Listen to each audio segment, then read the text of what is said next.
கர்த்தருடைய பரிசுத்த நாமத்திற்கு மகிமை உண்டாவதாக. கர்த்தராகிய இயேசு கிறிஸ்து தாமே நம் ஒவ்வொருவரையும் ஆசீர்வதிப்பாராக. 2024 வருடத்தை கடக்க இருக்கிறோம். இன்னும் ஒரு நாட்களிலே நாம் 2024 வருடத்தை கடந்து 2025 வருடத்திற்குள்ளாக செல்ல இருக்கிறோம். இந்த 2024 வருடத்திலே கர்த்தர் நம்மை அற்புதமாய் நடத்தினார். நம்முடைய வாழ்க்கையில குறைவில்லாமல் பாதுகாத்து கொண்டார். அதுவே ஒரு பெரிய காரியம். பெரிய சாதனைகள் ஒன்றும் செய்ய முடியல, பெருசா ஒன்றும் சாதிக்க முடியல, பெருசா ஒன்றும் சம்பாதிக்கவும் முடியல. ஆனா பசி பற்றி இல்லாம ஆண்டவர் நம்மை நடத்தினார். உலகத்திலே கோடான கோடி ஜனங்கள் பசியினாலும் பட்டினாலும் வருந்தி கொண்டிருக்கிறார்கள். ஆனால் தேவன் நம்மை பசி பட்டினி இல்லாம பாதுகாத்து கொண்டார். பல நாடுகளிலே யுத்தங்கள் நடந்து கொண்டிருக்கிறது. ஆனால் நம்முடைய நாட்டிலே யுத்தம் இல்லாமல் கர்த்தர் நமக்கு சமாதானத்தை கட்டளையிட்டார். அல்லேலூயா. பல நாடுகளிலே பல பகுதிகளில் யுத்தங்கள் நடந்து கொண்டு தான் இருக்கிறது. அந்த பகுதியிலே வசிக்கிற அந்த நாடுகளில் வசிக்கிறவர்களுக்கெல்லாம் சமாதானம் இல்லை, சந்தோஷம் இல்லை. ஒவ்வொரு நாளும் உயிருக்கு பயந்து வாழ்ந்து கொண்டே இருக்கிறார்கள். ஆனால் கர்த்தர் நம்மை சமாதானமாக வாழும்படியாய் கிருபை செய்திருக்கிறார். அல்லேலூயா.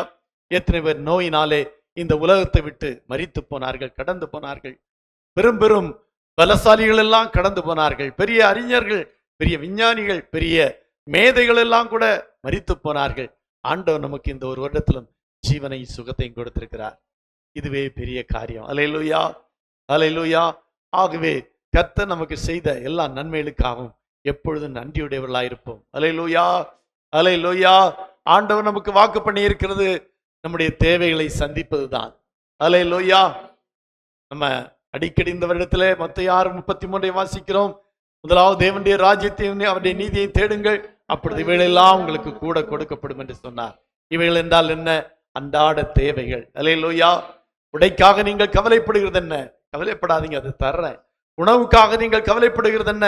அதற்காக கவலைப்படாதீங்க, நான் தர்றேன். இவைகளெல்லாம் உங்களுக்கு தேவை என்று உங்கள் பரமபிதா அறிந்திருக்கிறார். அப்படியானா நமக்கு என்ன தேவை என்று நம்முடைய பரமபிதா அறிந்திருக்கிறாரோ அவைகளெல்லாம் நமக்கு கூட தருகிறார். அல்லேலூயா. ஒருவேளை நாம நினைச்ச மாதிரி காரியங்கள் நடக்காம இருந்திருக்கலாம், நாம நினைச்சதெல்லாம் நம்முடைய வாழ்க்கையில கிடைக்காம இருந்திருக்கலாம். ஆனா ஆண்டவர் என்ன நினைச்சாரோ அதெல்லாம் நமக்கு கொடுத்திருக்கிறாரு. அது போதும். ஒரு பிள்ளையுடைய அந்த நம்பிக்கை என்னவென்றால், என் தகப்பன் என்னை சரியாக நடத்துவார், என் தகப்பன் என்னை போதுமான அளவு என்னை பராமரிப்பார், அவர் எனக்கு என்னுடைய தேவைகளை சந்திப்பார் என்ற ஒரு நம்பிக்கையோடு கூட கடந்து சொல்லுவோமானால் நம்முடைய தேவைகளை எல்லாம் சந்திக்க அவர் போதுமானவராக இருக்கிறார். அல்லேலூயா, அல்லேலூயா. இஸ்ரவேல் ஜனங்கள் எகிப்திலிருந்து கானான் யாத்திரையின் போது பல இடங்களிலே என்ன செய்வதென்று திகைத்து நின்றார்கள். அல்லேலூயா. அந்த நேரத்தில் எல்லாம் கர்த்தர் அவர்களுக்கு அற்புதங்களை செய்தார். இஸ்ரவேல் ஜனங்கள் கானான் யாத்திரையின் முதல் பகுதியிலேயே செங்கடலுக்கு முன்பாய் நின்று கொண்டு என்ன செய்வோம் என்று தெரியாமல் திகைத்துக் கொண்டிருந்தார்கள். பின்னாலே பார்வோன், முன்னாலே செங்கடல். இனி என்ன செய்வது? வாழ்க்கை இவ்வளவுதானா? நம்முடைய வாழ்க்கை முடிந்து விடுமா? அல்லது இன்னும் வாழ்க்கை மிக மிக மோசமானதாய் மாறிவிடுமா? பார்வோன் நம்மை திரும்ப பிடித்து கொண்டு போய் இன்னும் அடிமைத்தனத்திலே நம்மை வைப்பானா என்று கலங்கி கொண்டிருந்த வேளையிலே கர்த்தர் அவர்களுக்காக செங்கடலை இரண்டாக பிளந்தார். அல்லேலூயா. நம்முடைய வாழ்க்கையிலும் அநேக வேளையிலே இனி என்ன செய்வதென்று அறியாமல் திகைத்திருந்த போதெல்லாம் கர்த்தர் இதை போன்ற அற்புதங்களை நம்முடைய வாழ்க்கையில செய்திருக்கிறார். அல்லேலூயா, அல்லேலூயா. அன்றைக்கு இஸ்ரவேல் ஜனங்களுக்கு வனாந்தர யாத்திரையில என்ன செய்தாரோ அதை இன்றைக்கு நமக்கு தேவன் செய்து கொண்டுதான் இருக்கிறார். அல்லேலூயா, அல்லேலூயா, அல்லேலூயா. மாராவிலே தண்ணீர் கசப்பாய் இருந்தது, தண்ணீர் குடிக்க முடியாமல் இருந்தது. ஆனால் அந்த தண்ணீரை அவர் மதுரமுள்ளதாய் மாற்றினார். அல்லேலூயா. நம்முடைய வாழ்க்கையில கசப்பான அனுபவங்கள் வந்திருக்கலாம். இந்த வருடத்துல என்ன செய்வது? இந்த கசப்பான அனுபவத்தை எப்படி கடந்து போவது? இந்த கசப்பை என்னாலே தாங்கிக் கொள்ள முடியவில்லையே என்று நினைத்த போது கர்த்தர் அதை நமக்கு மதுரமாய் மாற்றி தந்திருக்கிறார். அல்லேலூயா, அல்லேலூயா. உணவு இல்லாதிருந்த போது உணவை தந்திருக்கிறார். எல்லாவற்றையும் தேவன் அற்புதமாக நமக்கு செய்திருக்கிறார், தந்திருக்கிறார், நடத்தி இருக்கிறார். அல்லேலூயா, அல்லேலூயா. சொல்ல போனா 3 நேரமும் நமக்கு உணவு இருந்தால் நம்ம பாக்கியவான்கள். அல்லேலூயா. உணவில்லாமல் தவித்துக் கொண்டிருக்கிற ஏராளமான ஜனங்கள் உலகத்தின் பல பகுதியிலே, இந்தியாவிலே, தமிழ்நாட்டிலே, நாம் வாழுகிற பகுதியிலே கூட இருக்கிறார்கள். அல்லேலூயா. ஆனால் கர்த்தர் நமக்கு 3 வேளை உணவு தந்திருந்தால் நம்ம மகிழ்ச்சியா இருப்போம். எனக்கு இந்த வருடத்துல உணவு இல்லாமல் நான் இருக்கவே இல்லை, எனக்கு உணவை கொடுத்தார். அல்லேலூயா. ஒரு பாதி நாட்களாகிலே எனக்கு வேலை கிடைத்திருந்தால், வேலை நடந்திருந்தால் பெரிய காரியம். அல்லேலூயா. உலகம் எங்கும் வேலையில்லா திண்டாட்டங்கள் அதிகரித்து கொண்டுதான் இருக்கிறது. ஒவ்வொரு நாளும் அந்த கம்பெனிகள் வேலை இல்லாமல் ஜனங்களை அனுப்பி கொண்டிருக்கிறார்கள். கம்பெனிகள் மூடப்பட்டு கொண்டிருக்கிறது. ஆனால் கர்த்தர் நமக்கு ஒரு பாதி நாளாகிலும் ஒரு வேலை கொடுத்திருந்தால் அது மிகப்பெரிய காரியம். அல்லேலூயா, அல்லேலூயா. அநேகர் படுக்கையிலே படுத்துக் கொண்டிருக்கிறார்கள். நம்மை எழுந்து நடமாடும்படியாய் கர்த்தர் நமக்கு உதவி செய்திருக்கிறார், நமக்கு பலன் தந்திருக்கிறார். அல்லேலூயா, அல்லேலூயா. ஆமா, இப்படி எத்தனையோ காரியங்களை சொல்லிக்கொண்டே போகலாம். கர்த்தர் நமக்கு அவ்வளவு நன்மைகளை செய்திருக்கிறார். அல்லேலூயா. இனிமேலும் செய்வார். அல்லேலூயா. ஆண்டவர் சொல்லி இருக்கிறதெல்லாம் உலகத்தின் முடிவு பரியந்தம் நான் உங்களோடு கூட இருக்கிறேன் என்று சொல்லி இருக்கிறார். இந்த உலகம் முடிவு வரை கர்த்தர் நம்மோடு கூட இருப்பார், நம்மை அற்புதமாய் நடத்துவார். அல்லேலூயா, அல்லேலூயா. ஆகவே நம்முடைய வாழ்க்கையிலே நமக்கு நன்மை செய்த கர்த்தருக்கு எப்பொழுது நன்றி சொல்லுகிறவர்களாக இருப்போம். கர்த்தர் நம்மை ஆசீர்வதிப்பார். அல்லேலூயா. இந்த வருடத்திலே நம்ம அநேக காரியங்களை கடந்து வந்து கொண்டிருக்கிறோம். ஒவ்வொரு நாளும் பல போராட்டங்கள், பிரச்சனைகளை எல்லாம் கடந்து கொண்டே வந்து கொண்டிருக்கிறோம். ஆனால் அந்த போராட்டங்கள்ல நாம் ஜெயித்தோமா தோற்றோமா, இது இன்றைக்கு ஒரு கேள்வியா இருக்கிறது. அல்லேலூயா. சாப்பிட்டோம், படுத்தோம், தூங்கினோம், வேலைக்கு போனோம், பல காரியங்களை செய்தோம், சில காரியங்களை செய்யாமல் விட்டு விட்டோம், எல்லாம் உண்மைதான். ஆனாலும் நாம் வெற்றியா தோல்வியா என்று சிந்திக்க வேண்டிய சூழ்நிலைமையிலே நாம் இருக்கிறோம். அல்லேலூயா. பிள்ளைகள் பள்ளிக்கு செல்லுகிறார்கள். 1ஆம் வகுப்பிலே 1ஆம் வகுப்பு, 2ஆம் வகுப்பு, 3ஆம் வகுப்பு என்று 12ஆம் வகுப்பு வரையிலும் படிக்கிறார்கள். அவன் படிக்கும் போது 1, 2, 3, 4 என்று எந்த வருடத்திலுமே பரீட்சை இல்லாமல் 12ஆம் வருடத்திலே மாத்திரம் பரீட்சை வச்சா எப்படி இருக்கும்? கொஞ்சம் யோசித்து பாருங்களேன். 12ஆம் வருடத்திலே மாத்திரம் தேர்வு வைத்தால் பிள்ளைகள் பாஸ் பண்ண மாட்டாங்க. அல்லேலூயா. அதனாலதான் என்ன செய்யறாங்க, அந்த 12 வருடத்தை 12 வருடங்களாக பிரித்து ஒவ்வொரு வருடங்களும் ஆனுவல் எக்ஸாம் வைக்கிறாங்க. அந்த ஆனுவல் எக்ஸாம் மட்டும் வைத்தா போதாது, குவார்டர்லி, ஹாஃப் இயர்லி என்று வைக்கிறார்கள். அது மட்டும் போதாது, அதை மாதாந்திரமாக பிரித்து கொண்டு மந்த்லி டெஸ்ட் வைக்கிறார்கள். இருக்குதா இல்லையா? இருக்குது. அல்லேலூயா.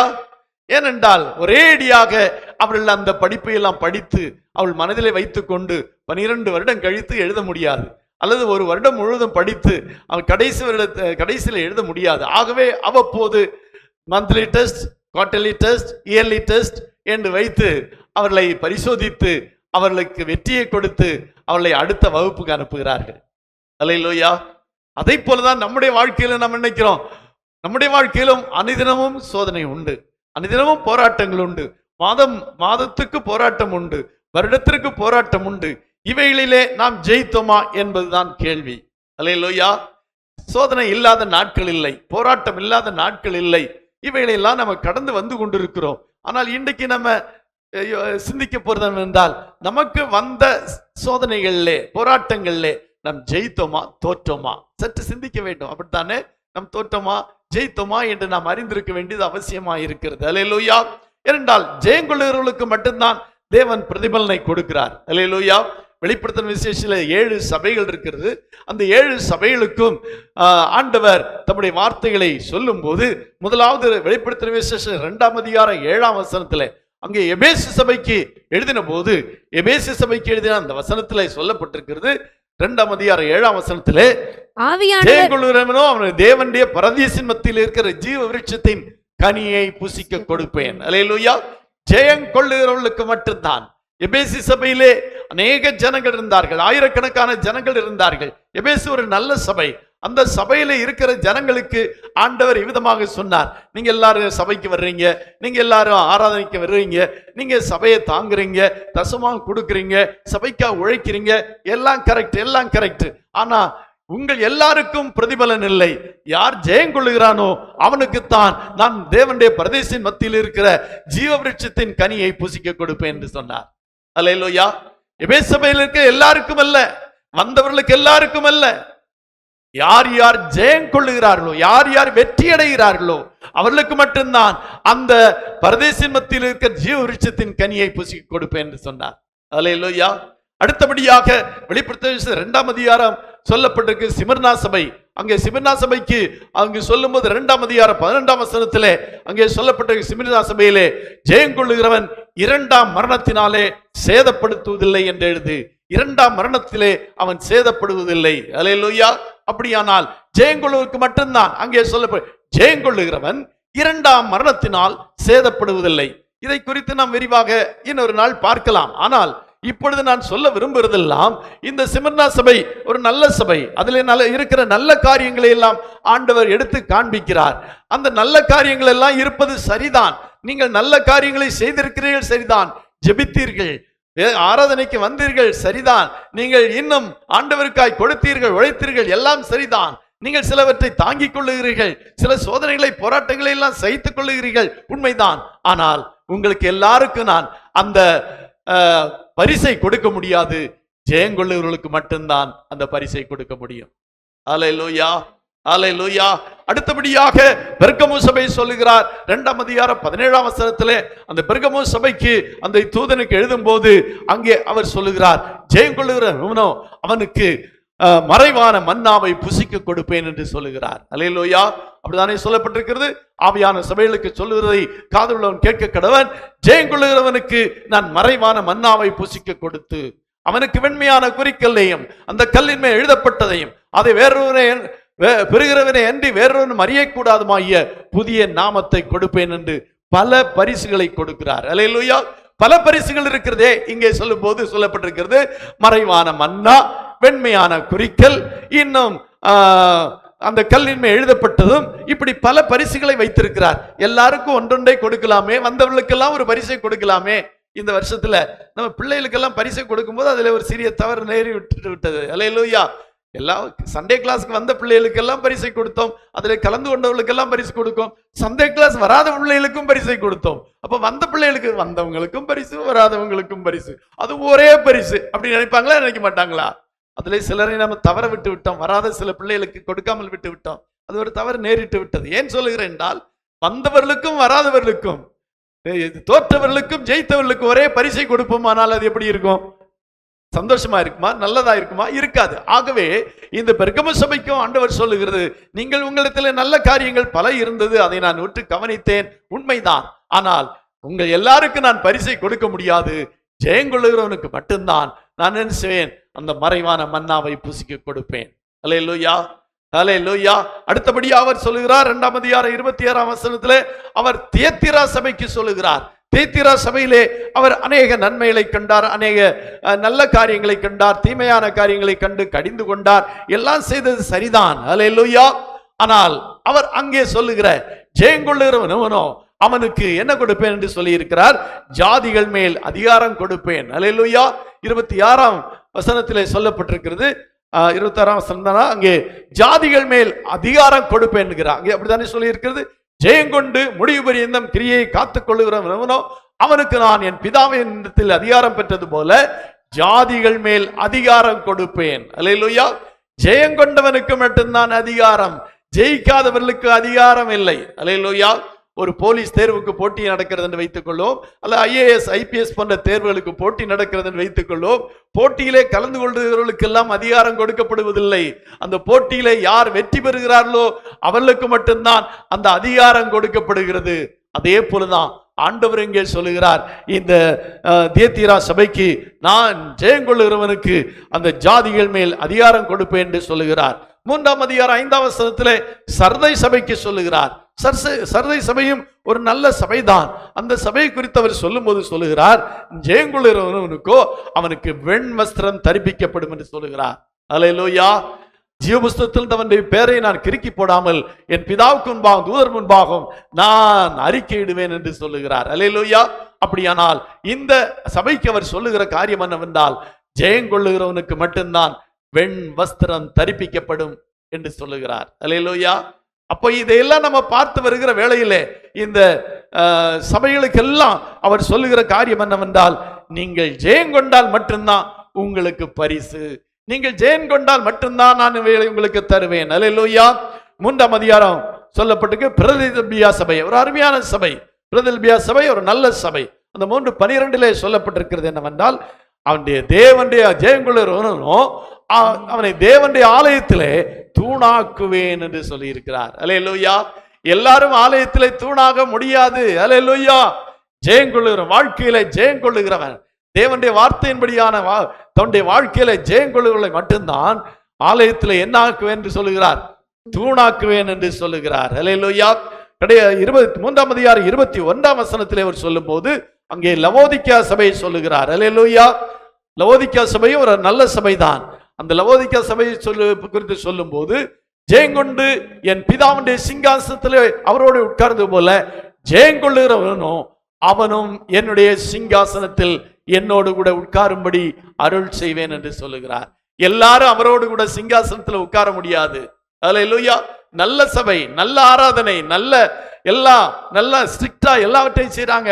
ட்ரெஸ் போடுறதுல கூட ரொம்ப கரெக்டா லைட்டு ஒயிட்டு எல்லாம் போடுறாங்க, எல்லாம் கரெக்ட், ஓகே.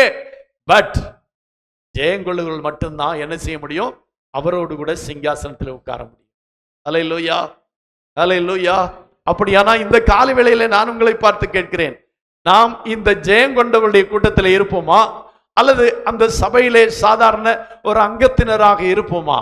எல்லாரும் ஜெயம் கொள்ளவில்லை. எல்லாரும் ஜெயம் கொண்டிருந்தால் ஆண்டவர் சொல்வார், நீங்க எல்லாரும் ஜெயிச்சிட்டீங்க, நீங்க எல்லாரும் உங்களுக்கெல்லாம் இந்த காரியத்தை கொடுக்கிறேன்னு சொல்லுவாரு. இல்ல, எல்லாரும் ஜெயம் கொள்ளவில்லை. ஒரு வகுப்புல எல்லாரும் ஜெயம் கொள்ளவில்லை. அல்லேலூயா. எல்லாரும் ஜெயிக்கவில்லை. ஆல் பாஸ் என்று நம்முடைய நாடு சொல்லி 9ஆவது வகுப்பு வரை ஆல் பாஸ் என்று சொல்லுகிறார்கள். அதனாலே கல்வி தரம் குறைந்து போய்விட்டது, உண்மைதான். அல்லேலூயா. அதை போல ஆண்டவர் தரத்தை குறைக்க விரும்பவில்லை. சபையின் தரத்தை ஆண்டவர் எப்போதுமே மேலே வைக்க விரும்புகிறார். சபையின் கூட்டத்தை காட்டிலும் சபையின் தரத்தை தான் ஆண்டவர் எதிர்பார்க்கிறார். அல்லேலூயா. ஒரு சபை சரியான தரமுடையதாக இருக்க வேண்டும். 1000 பேர் 2000 பேர் கூடுகிறார் என்கிற அந்த கணக்கை ஆண்டவர் ஒருபோதும் சொல்லவே இல்லை. இந்த எபேசு சபையில இருக்கட்டும், சிமிர்னா சபையில இருக்கட்டும், பெர்கமு சபையில இருக்கட்டும், சில சபையில குறைவானவர்கள் தான் இருந்தாங்க, சில சபையில நிறைய பேர் இருந்தாங்க. எல்லாம் உண்மைதான், எல்லாம் சரிதான். ஆனால் எவ்வளவு பேர் இருந்தார்கள் என்பதோ, எவ்வளவு பேர் ஆராதனைக்கு வந்தார்கள் என்பதோ, எவ்வளவு கொடுத்தார்கள் என்பதோ எல்லாம் அந்த விஷயம் அல்ல.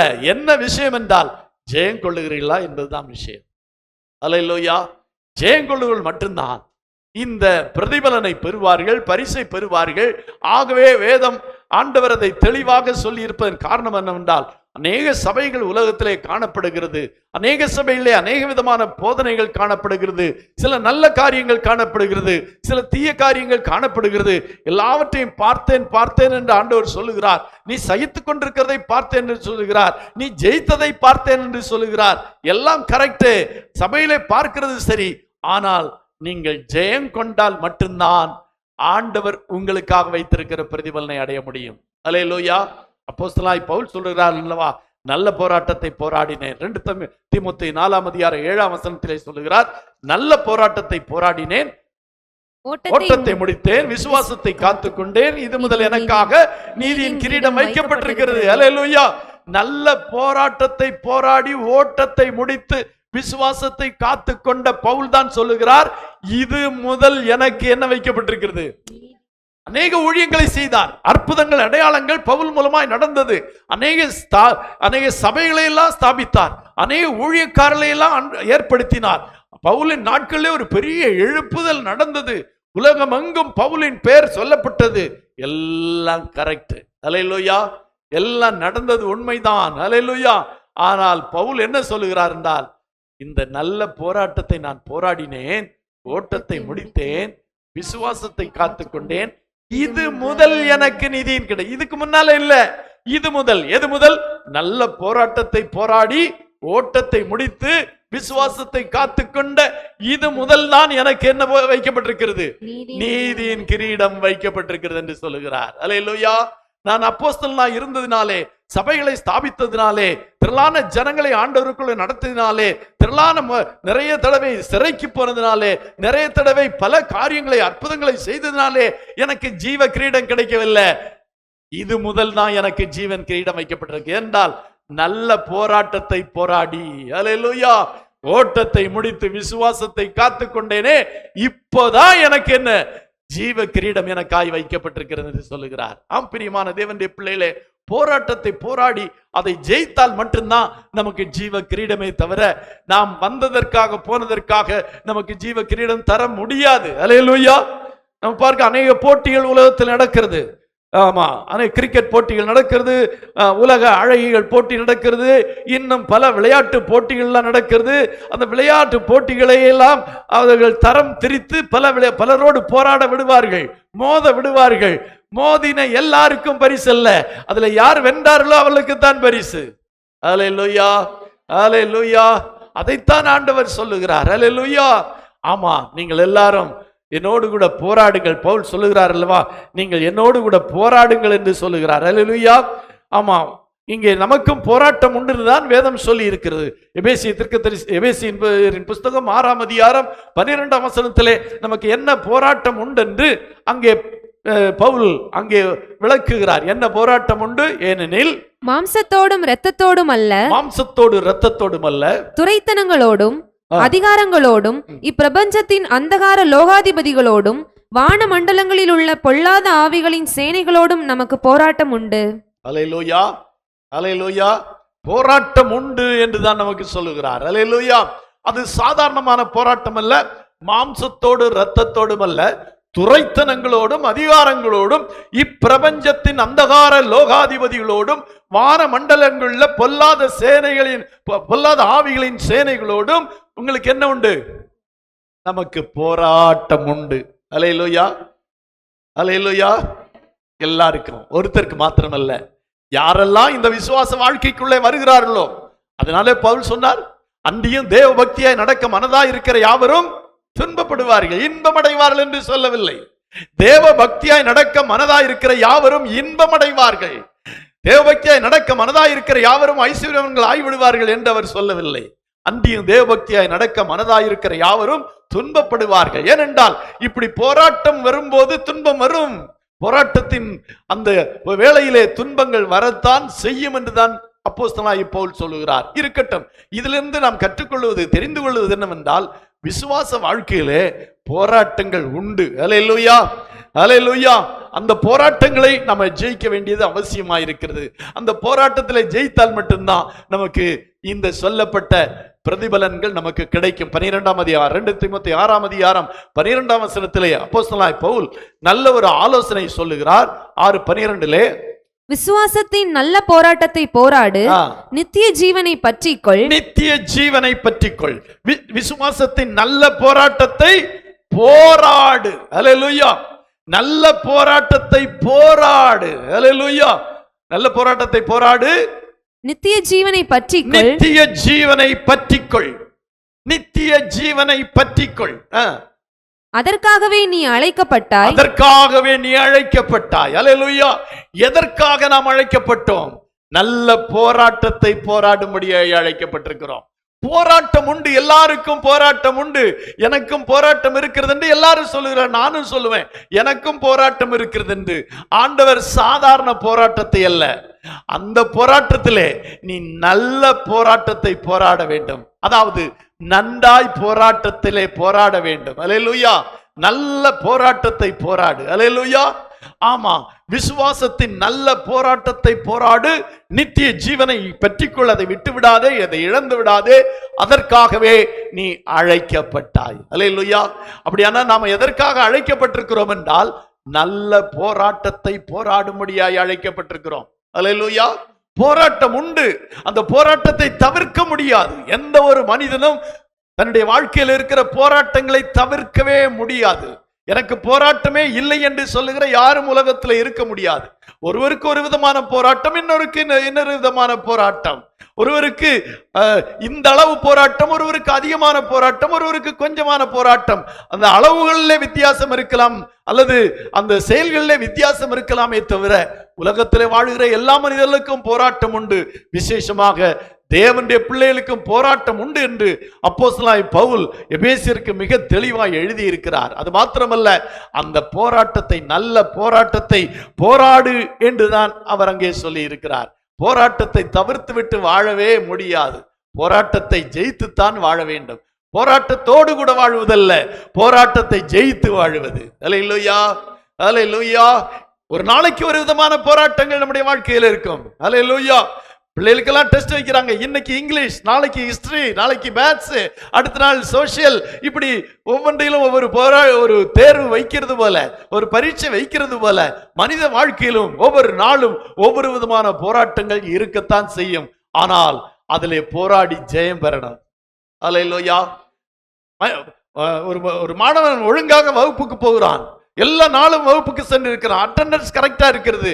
ஆனால் தேர்வு மட்டும் எழுத மாட்டேன், தேர்வு மட்டும் எனக்கு வேண்டாம் என்று சொன்னால் அவனுக்கு வெற்றி கிடைக்குமா? அவன் ஜெயிப்பானா? ஜெயிக்கவே மாட்டான்.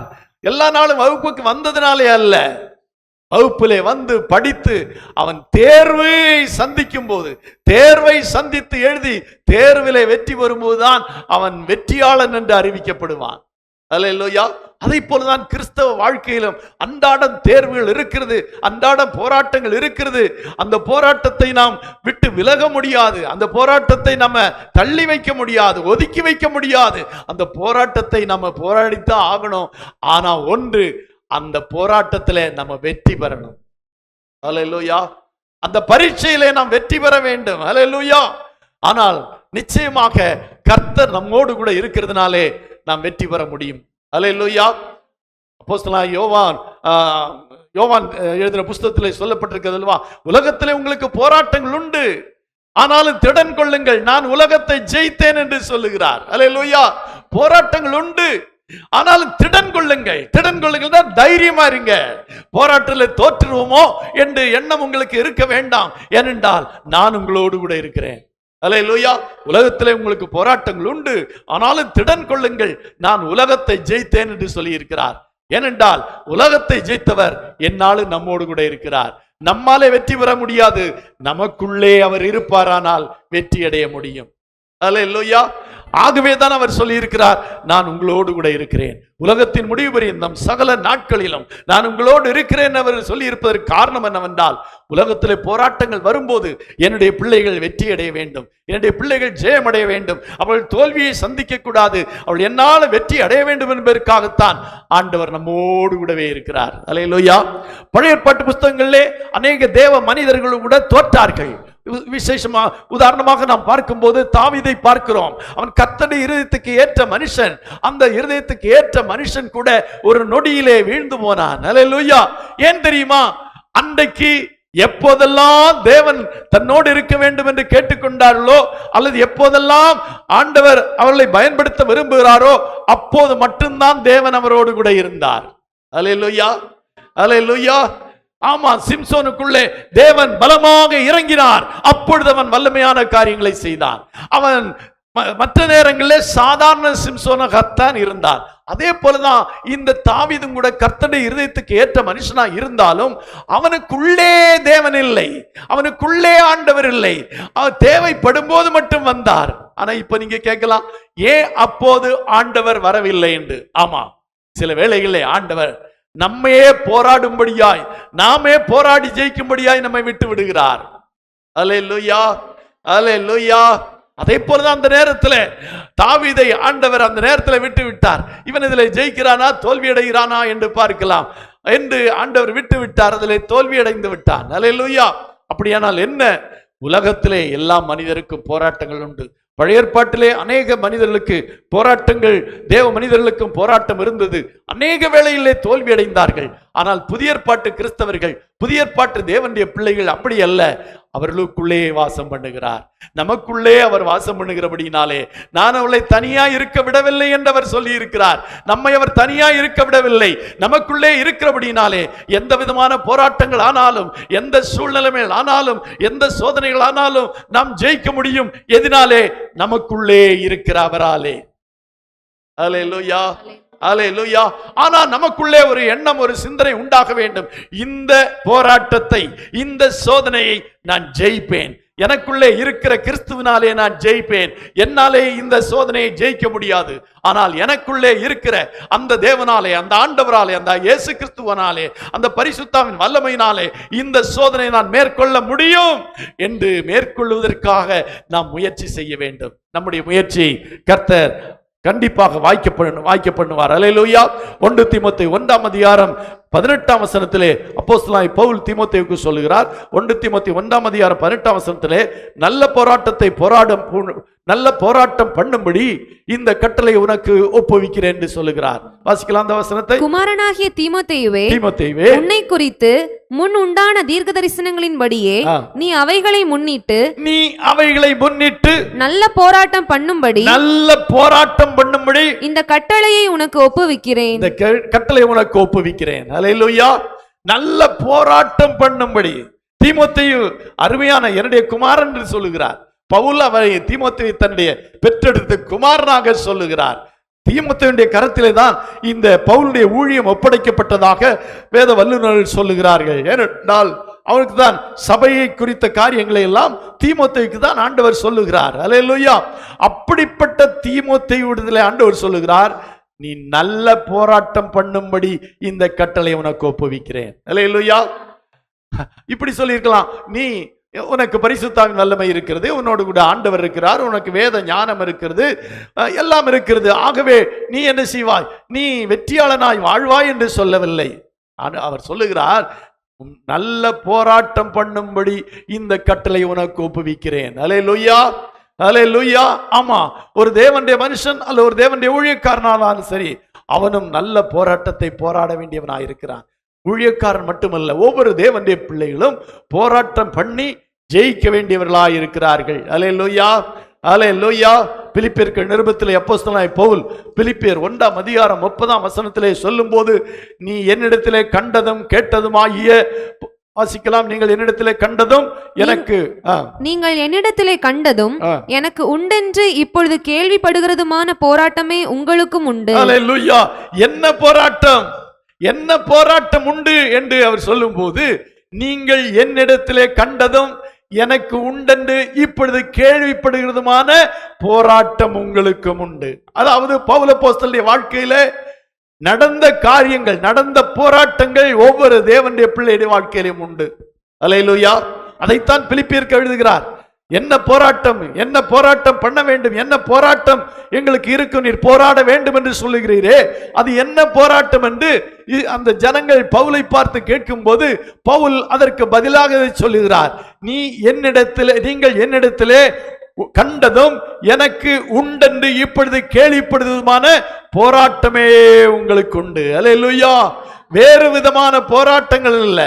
அப்போஸ்தலனாகிய பவுலுடைய வாழ்க்கையிலே என்னென்ன போராட்டங்கள் வந்ததோ அந்த போராட்டங்கள் ஒவ்வொரு தேவனுடைய பிள்ளையுடைய வாழ்க்கையிலும் இருக்கும்.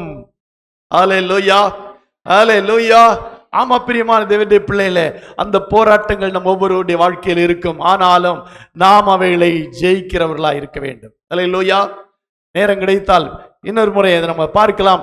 பவுலுடைய வாழ்க்கையில நடந்த போராட்டங்கள் என்ன, அவைகளை எப்படி மேற்கொண்டார் என்று. நான் இப்பொழுது சாதாரணமாக நம்முடைய வாழ்க்கையில இந்த வருடத்துல சில போராட்டங்கள் கண்டிப்பாக நம்முடைய வாழ்க்கையில வந்திருக்கும். நான் சொன்னேனே, ஒவ்வொரு நாளும் போராட்டங்களை கடந்துதான் நம்ம செல்ல வேண்டும்.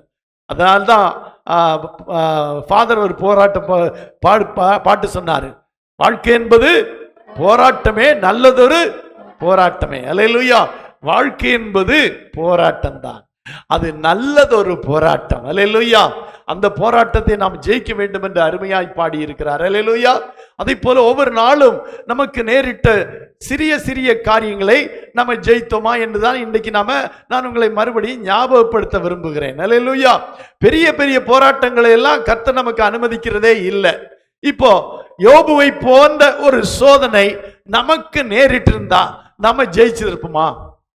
கண்டிப்பா ஜெயிக்க மாட்டோம். கண்டிப்பா அது முதல்ல நேரிட்ட இழப்பு வந்தவுடனே அதிலேயே தோல்வி அடைந்திருப்போம்.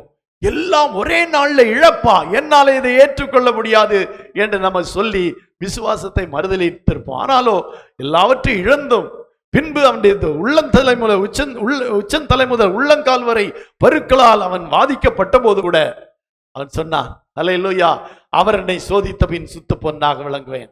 ஏன்னா ஆண்டவருக்கு தெரியும் இந்த யோபுவால எந்த சோதனையை தாங்கிக்க முடியும், எதை இவன் மேற்கொள்ளுவான், எதை இவன் ஜெயிப்பான் என்று ஆண்டவருக்கு தெரியும். அப்படித்தான் ஆண்டவர் நம்மையும் சோதிப்பார். அல்லேலூயா. நமக்கு மிஞ்சின காரியங்களை நம்மளே சோதனை செய்ய மாட்டார். அது நன்றாய் புரிந்து கொள்ள வேண்டும். எனக்கு இவ்வளவு பெரிய சோதனை நினைக்கிறோம். ஆமா, அப்படியெல்லாம் சில வேளை எனக்கு இவ்வளவு பெரிய சோதனையா அப்படி நம்ம நினைக்கிறோம். அந்த சோதனையும் உங்களால் ஜெயிக்க முடியும் என்பதை அறிந்துதான் கர்த்தரை அனுமதித்திருக்கிறார். அல்லேலூயா, அல்லேலூயா. நம்முடைய பலம் என்னவென்று ஆண்டவருக்கு தெரியும், நம்முடைய பலவீனம் என்னவென்றும் ஆண்டவருக்கு தெரியும். அல்லேலூயா. நம்முடைய பலம் மட்டுமல்ல, நம்முடைய பலவீனம் என்னதென்று ஆண்டவருக்கு நன்றாய் தெரியும். அல்லேலூயா. அதனால்தான் பேதுருவை பார்த்து சொல்கிறார், உன்னை சுளையினால் பிழைப்பதற்கு சாத்தான் என்ன செய்தான் கேட்டா, நான் என்ன செய்யல, விசுவாசம் விழுந்து போகாதபடிக்கு. ஆமா, அல்லேலூயா. அப்படியான பாருங்க, பேதுருவினாலே ஒரு ஸ்திரீக்கு முன்னாலே மறுதலித்து விடுவான் என்று தெரியும். அவனையே கொண்டு ஒரு சாத்தான் கிட்ட விட்டா, இதுல சொலவுல புடைக்கிற மாதிரி புடைக்கிற அளவுக்கு சாத்தான்கிட்ட விட்டா கண்டிப்பா என்ன செய்ய மாட்டான், பேதுரு ஜெயிக்க மாட்டான் என்று ஆண்டவருக்கு தெரியும். அதனால்தான் சாத்தான் கையில அவனை ஒப்பு கொடுக்கல. சரி, இந்த ஸ்திரீ கையில ஒப்பு கொடுப்போம், அதுல அவன் தோற்பான். ஆனால் அவன் தன்னை உணரட்டும் என்பதற்காக அவன் இந்த சோதனையை அனுமதித்தார். அதில் அவன் தோற்றான், அல்லது அது என்ன சொல்லலாம், ஆண்டவருடைய வார்த்தையின்படி நடந்தது என்று அங்கே நாம அறியலாம்.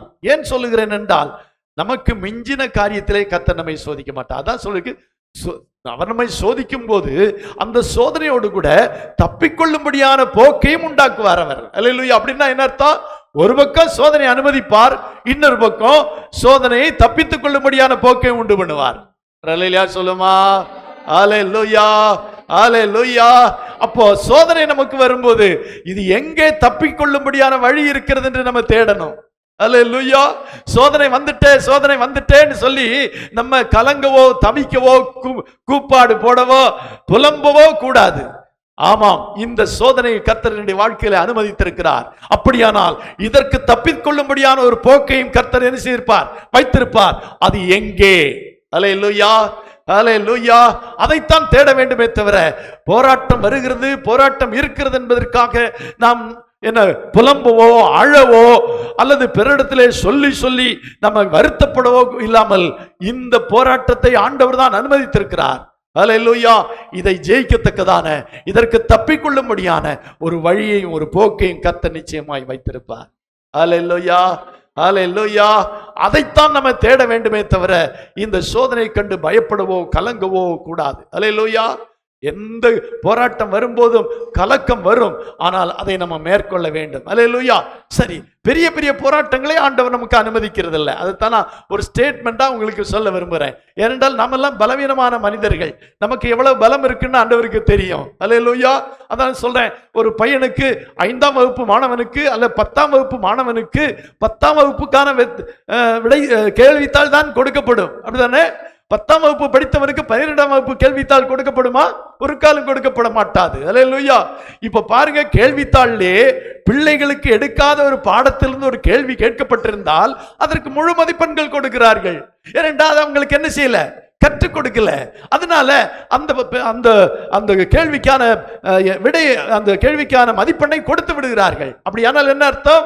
கற்றுக்கொள்ளாத ஒன்றிலிருந்து, கற்றுக் கொடுக்காத ஒன்றிலிருந்து கேள்விகள் கேட்கப்படுவதில்லை. தங்களுடைய நிலைமைக்கு மிஞ்சியும் கேள்வித்தாள் கொடுக்கப்படுவதில்லை. அல்லேலூயா. எதை படித்தீங்களோ அதில் தான். இப்போ ஈவன் IAS IPS எல்லாம் சொல்றாங்களே, இதுல எல்லாம் என்ன கேட்கிறாங்க? நீங்க படிச்ச பாடத்திலிருந்து தான் கேட்கிறாங்க. புதுசா உன்னையும் படிக்க சொல்லல, புதுசா ஒரு ஜெனரல் நாலேஜ் படிக்க சொல்லலாம். மற்றபடி கேள்விகள் எல்லாம் இந்த 12ஆம் வகுப்பு வரை என்ன படித்தோமோ அதிலிருந்து தான் கேள்விகள். என்றால் கற்காதிலிருந்து கேள்வி கேட்டால் அது மூடத்தனம், அது தவறான ஒரு காரியம். ஆகவே கற்றுக் கொடுக்காத ஒரு காரியத்திலிருந்து கேள்விகள் கேட்கப்படுவதில்லை. அதே போலதான் நம்முடைய திறமைக்கு மேலாக, நம்முடைய தகுதிக்கு மேலாக தேவன் நம்மை சோதிப்பதே இல்லை. அப்படியானால் நமக்கு வரும் சோதனைகள் நம்ம ஜெயிக்கக்கூடியவைகள் தான் என்றால், பவுல் சொல்றது மாதிரி, நான் அல்ல எனக்குள்ளே இருக்கிற அவராலே. அல்லேலூயா, அல்லேலூயா. கிறிஸ்து எனக்கு ஜீவன், சாவு எனக்கு ஆதாயம் என்று அவர் சொல்லுகிறார். ஏனென்றால் எனக்குள்ளே அவர் இருக்கிறார். அல்லேலூயா. அப்படியானால் இங்கே பெரிய பெரிய சோதனைகள் எல்லாம் நமக்கு வரல, ஆண்டவர் அனுமதிக்க மாட்டாரு, இனிமேலும் அனுமதிக்க மாட்டார். இதுவரை மாத்திரமல்ல, இனிமேலும் அனுமதிக்க மாட்டார். ஆகவே தேவனுடைய பிள்ளைகள் ஒன்றை புரிந்து கொள்ள வேண்டும். எனக்கு வந்திருக்கிற இந்த சோதனையை என்னால் ஜெயிக்க முடியும் என்று அறிந்துதான் தேவன் அனுமதித்திருக்கிறார். அல்லேலூயா. ஆகவே நான் அதை ஜெயிப்பேன். அல்லேலூயா என்று ஒரு முடிவோடு கூட சோதனையை அணுக வேண்டும். சோதனையை கண்டவுடனே துவண்டு விடக்கூடாது. சோதனையை கண்டவுடனே சோர்ந்து போய்விடக்கூடாது. ஒரு போராட்டம் வருவதற்குள்ளாக கலங்கி விடக்கூடாது. கலங்கின தண்ணியில என்ன செய்வான்? மீன் பிடிப்பாங்க. அதே மாதிரி சாத்தான் அதில் அட்வான்டேஜ் எடுத்துக்கொள்ளுவான். கலக்கம் ஒரு தேவனுடைய பிள்ளைக்கு இருக்கவே கூடாது. ஒரு போராட்டம் வரும்போது அதை மேற்கொள்ளும்படியான காரியத்தை தேவன் என்னிலே வைத்திருக்கிறார், நான் அதை ஜெயிப்பேன். சாத்ராக் மேஷாக் ஆபேத்நேகோ சொன்னது போல, நாங்கள் ஆராதிக்கிற தேவன் எங்களை விடுவிக்க வல்லவராயிருக்கிறார். அப்படியே விடுவிக்காவிட்டாலும் நீ நிறுத்தின சிலையை நாங்க என்ன செய்யறதில்ல, வணங்குறதில்லைன்னு சொன்னார். அல்லேலூயா. ஆகவே அருமையான தேவனுடைய பிள்ளைகளே, நாமும் இந்த வருடத்திலே ஏற்பட்ட சிறிய சிறிய தடைகளை, சோதனைகளை, போராட்டங்களை ஜெயித்தோமா என்றுதான் நான் இந்த காலை வேளையிலே உங்களிடத்திலே கேட்க விரும்புகிறேன். முதலாவது நான் கேட்க விரும்புகிற கேள்வி, இந்த வருடத்திலே ஜெபிக்க கூடாதபடி ஏற்பட்ட தடைகளை உங்களால் ஜெயிக்க முடிந்ததா? ஜெபம் ரொம்ப முக்கியமானது, அப்படித்தானே? ஜெபம் என்று சொல்வது ரொம்ப முக்கியமான ஒரு விஷயம். கிறிஸ்தவ வாழ்க்கையிலே அல்லது ஆவிக்குரிய வாழ்க்கையில தவிர்க்க முடியாத ஒன்றெல்லாம் அது ஜெபம்தான். இப்போ இந்த வருடத்திலே நமக்கு ஜெபங்களுக்கு ஏற்பட்ட தடையை நம்ம ஜெயித்தோமா? ஒரு குறிப்பிட்ட நேரம் இருக்கிறதுன்னு வைத்துக் கொள்ளுவோம். காலையிலே 5 மணிக்கு எழும்பி ஜெபிப்பேன் அப்படின்னு ஒரு முடிவு பண்ணி இருக்கிறோம். அல்லது ஒவ்வொரு சனிக்கிழமையும் நான் உபவாசம் இருந்து ஜெபிப்பேன், அல்லது இன்ன நேரத்திலே ஜெபிப்பேன், இன்ன காரியங்களுக்காக ஜெபிப்பேன் என்று நீங்கள் முந்தின நாட்களிலே அல்லது போன வருடத்தின் இறுதியிலே எப்போ தீர்மானம் பண்ணி இருந்தீர்கள், அல்ல இந்த வருடத்தின் துவக்கத்திலே முடிவு பண்ணி இருந்தீர்கள் வைத்துக் கொள்ளுவோம். அதை உங்களாலே கடைபிடிக்க முடிந்ததா? அதற்கு ஏற்பட்ட தடைகளை உங்களாலே ஜெயிக்க முடிந்ததா? அதுதான் பாஸ்டர், நல்ல வேலை, நானும் அப்படி பொருத்தனை பண்ணல. அப்படிதான் நீங்கள்லாம் சொல்றீங்க, நிறைய பேர் அப்படிதான் சொல்ற மாதிரி இருக்குது. என்னது நல்ல வேலை, நான் அப்படியெல்லாம் இன்ன வேலையில ஜெயிப்பேன், இன்ன காரியத்திற்காக ஜெயிப்பேன், உபவாசம் இருந்து ஜெயிப்பேன் அப்படின்லாம் சொல்லலை. நேரம் கிடைச்சா ஜெயிப்பேன், ஒரு டைம் எல்லாம் ஒத்து வந்தா உபவாசம் இருப்பேன், அப்படித்தானே முடிவு பண்ணியிருந்தீங்க? அப்படித்தானே? நீங்கெல்லாம் சொல்றதை பார்த்தா, உங்க முகத்தை பார்த்தா எனக்கு அப்படித்தான் தெரியுது. அப்படி இருக்கிறவங்க ஜெயிக்க வேண்டிய அவசியம் இல்லை. ஏன்னா ஒரு தீர்மானத்தை எடுக்கலையே. அந்த தீர்மானத்தை எடுத்திருந்தா தானே அதற்கு எதிராக என்ன வரும்? போராட்டம் வரும், தடை வரும். அப்படி ஒரு தீர்மானம் எடுக்காம எப்படி அதை ஜெயிக்கணும்னு தோணும்? அதிலே தோல்வி அடைந்திருந்தீர்களானால் முதல் தோல்வி அங்கே ஆரம்பமாகிறது. தோல்வி அங்கே ஆரம்பமாகிறது. ஜெபத்திலே ஏற்படுகிற தோல்வி இருக்கிறதே, அதுதான் விசுவாச வாழ்க்கையின் தோல்விக்கு முதல் அறிகுறி. உங்களால ஜெபிக்க முடியல அப்படின்னா அந்த ஜெபத்துல நீங்க அந்த ஜெபத்தை ஜெயிக்க முடியல, அல்ல அந்த நேரத்தை ஜெயிக்க முடியல, அந்த காரியத்தை ஜெயித்து நீங்க ஜெபிக்க முடியலன்னா முதல் தோல்வி அங்கேதான் ஆரம்பமாகிறது. நமக்கெல்லாம் ஒரு பழக்கம், இந்த நாட்களை முந்தைய நாட்கள்லாம் ரொம்ப தீவிரமா இருந்தோம். குறிப்பிட்ட நேரம், குறிப்பிட்ட காலம் இதுல ஜெபிப்போம் என்று. இப்பொழுது டைம் டேபிள் எல்லாம் போச்சு. இப்ப டைம் டேபிள் இல்ல, ஃபாலோ பண்ண முடியறது இல்லை பாஸ்டர், அதனால நான்லாம் அப்படியெல்லாம் இப்ப தீர்மானம் எடுக்கிறது இல்லை அப்படிதான் நிறைய பேர் சொல்றீங்க. ஒரே ஒன்றை ஒன்று புரிந்து கொள்ளுங்கள், எப்பொழுது நீங்கள் அப்படி தீர்மானம் எடுக்கவில்லையோ அப்பொழுதே தோல்வி ஆரம்பமாகிவிட்டது. அதுல தோற்ற போதல்ல, எப்போது என்னாலே அப்படியெல்லாம் ஜெயிக்க முடியாது, ஜெபிக்க முடியாது, ஒரு குறிப்பிட்ட நேரத்தில் ஜெபிக்க முடியாது, நான் வேலைக்கு போகணும், அங்க போகணும், இங்க போகணும். ஐயா நைட்டு 12 மணி எங்க இருப்பீங்க? வீட்டில் தானே இருப்பீங்க. எங்கேயாவது போவீங்களா? டியூட்டிக்கு போயிருப்பீங்களா? டியூட்டிக்கு போறவங்கள விட்டுருவோம், மற்றவங்கள எடுத்துக்கொள்ளுவோம். அப்போ ஒரு குறிப்பிட்ட நேரத்தை நாம் குறிக்க முடியும், அந்த நேரத்தில் ஜெபிக்க முடியும். அப்படித்தான் ஜெபிக்கணும். நேரம் கிடைப்போது ஜெபிப்பதில்லை. இப்போ உங்க வீட்டில் உங்க வீட்டம்மா வந்து நான் சமைக்கும் போது நீ சாப்பிடு அப்படின்னு சொல்லிட்டாங்கன்னு வச்சுக்கோ. நான் சமைக்கும் போது நீ சாப்பிடு அப்படின்னு சொல்லிட்டாங்க. காலையில டிஃபன் 11 மணிக்கு வருது, மத்தியானம் லஞ்ச் வந்து 4 மணிக்கு வருது, நைட்டு சாப்பாடு 11 மணிக்கு வருது, அல்லது செய்யல. ஏன்னா என்ன சொல்லியிருக்காங்க? எனக்கு தோணும் போது செய்வேன், எனக்கு முடியும் போது செய்வேன் அப்படி இருக்காங்கன்னா உங்களால தாங்கிக்க முடியுமா? முடியவே முடியாது. என்ன ஒரு குறிப்பிட்ட வேலை, காலையிலே இவ்வளவு நேரத்துக்கு முன்னதாக சாப்பிட்றது, மத்தியானம் நைட்டு அப்படின்னு ஒன்று குறித்திருக்கிறாங்க. எங்க போனாலும் ஒரு ட்ரெயின் 10 மணி 10 நிமிடத்திற்கு புறப்படும் என்று ஏன் சொல்றாங்க? அந்த நேரத்துக்குள்ள நம்ம போயிடணும். அந்த நேரத்துக்கு புறப்பட்டாதான் அது குறித்த நேரத்துக்கு போய் சேர முடியும். நேரத்தை குறித்திருக்கிறார்கள். பிள்ளைகளுக்கு ஏன் வகுப்புக்கு நேரம் குறிப்பிட்டிருக்கிறார்கள்? ஒவ்வொரு பீரியடுக்கும் நேரத்தை குறிப்பிட்டிருக்கிறார்கள். ஏன்? அதுதான் காலம் தவறாமை. அப்படியானால் வாழ்க்கையில ஜெபத்திலே முதலாவது ஜெயிக்க வேண்டுமானால் நேரத்தை குறியுங்கள். முதலாவது நேரத்தை குறிக்காவிட்டால், குறிக்காத போதே உங்களுடைய தோல்வி ஆரம்பமாகிவிட்டது அர்த்தம். நேரத்தை குறித்து தோல்வி அடைவது வேற, ஆனா நேரத்தையே குறிக்காமல் இருப்போமானால் அங்கே உங்களுடைய தோல்வி ஆரம்பமாகிவிட்டது என்று அர்த்தம். ஷிஃப்ட் இருக்குன்னா ஷிஃப்ட் படி பண்ணுங்க. ஆண்டவரே ஷிஃப்ட் விட்டு இந்த ஷிஃப்ட்ல இப்ப பண்ணுவேன், அந்த ஷிஃப்ட்ல அப்படி பண்ணுவேன். அதான் வேணும்னா செய்யலாம். மலையாளத்துல சொல்லுவாங்க, வேணவங்கி சக்க வேரிலும் காய்க்கும் அப்படிம்பாங்க.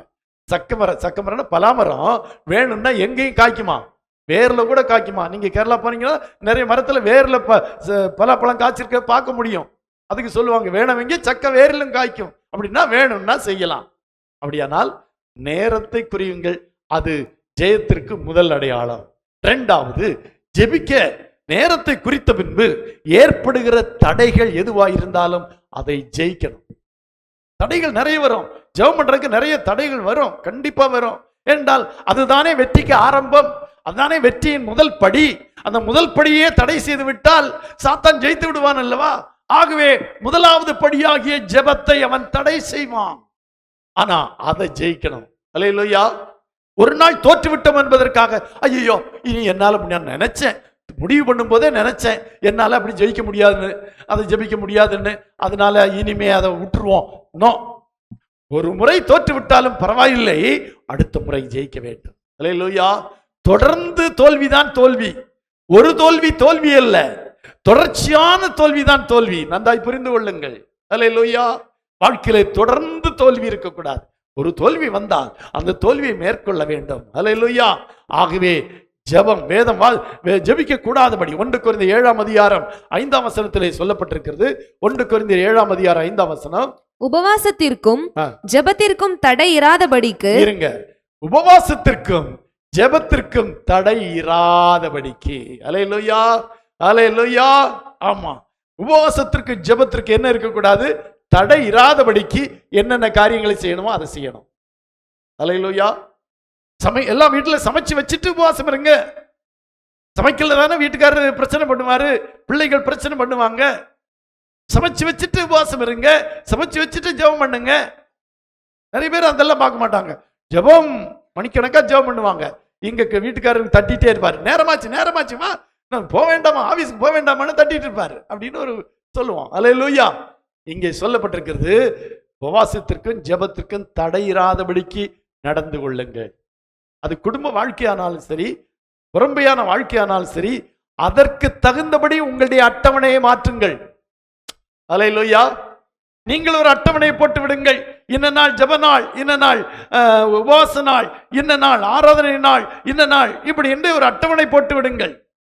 அந்த அட்டவணைக்கு தகுந்தபடி உங்களுடைய புரோகிராமை மாற்றுங்கள். இது ரெண்டையும் வச்சுட்டு வருட ஆரம்பத்திலேயே ஒரு முடிவு பண்ணுங்கள். இவைகளெல்லாம் என்னுடைய வாழ்க்கையில தடையா வரும், இந்த தடை வராதபடிக்கு நான் இதை செய்யணும் அப்படின்னு. பீரியட்ஸ் போடும்போது அப்படித்தானே, என்னென்ன காரியங்கள் அப்படிங்கிறதெல்லாம் கலந்து யோசித்து தான் இந்த இது போடுவாங்க, டைம் டேபிள் போடுவாங்க. அல்லேலூயா.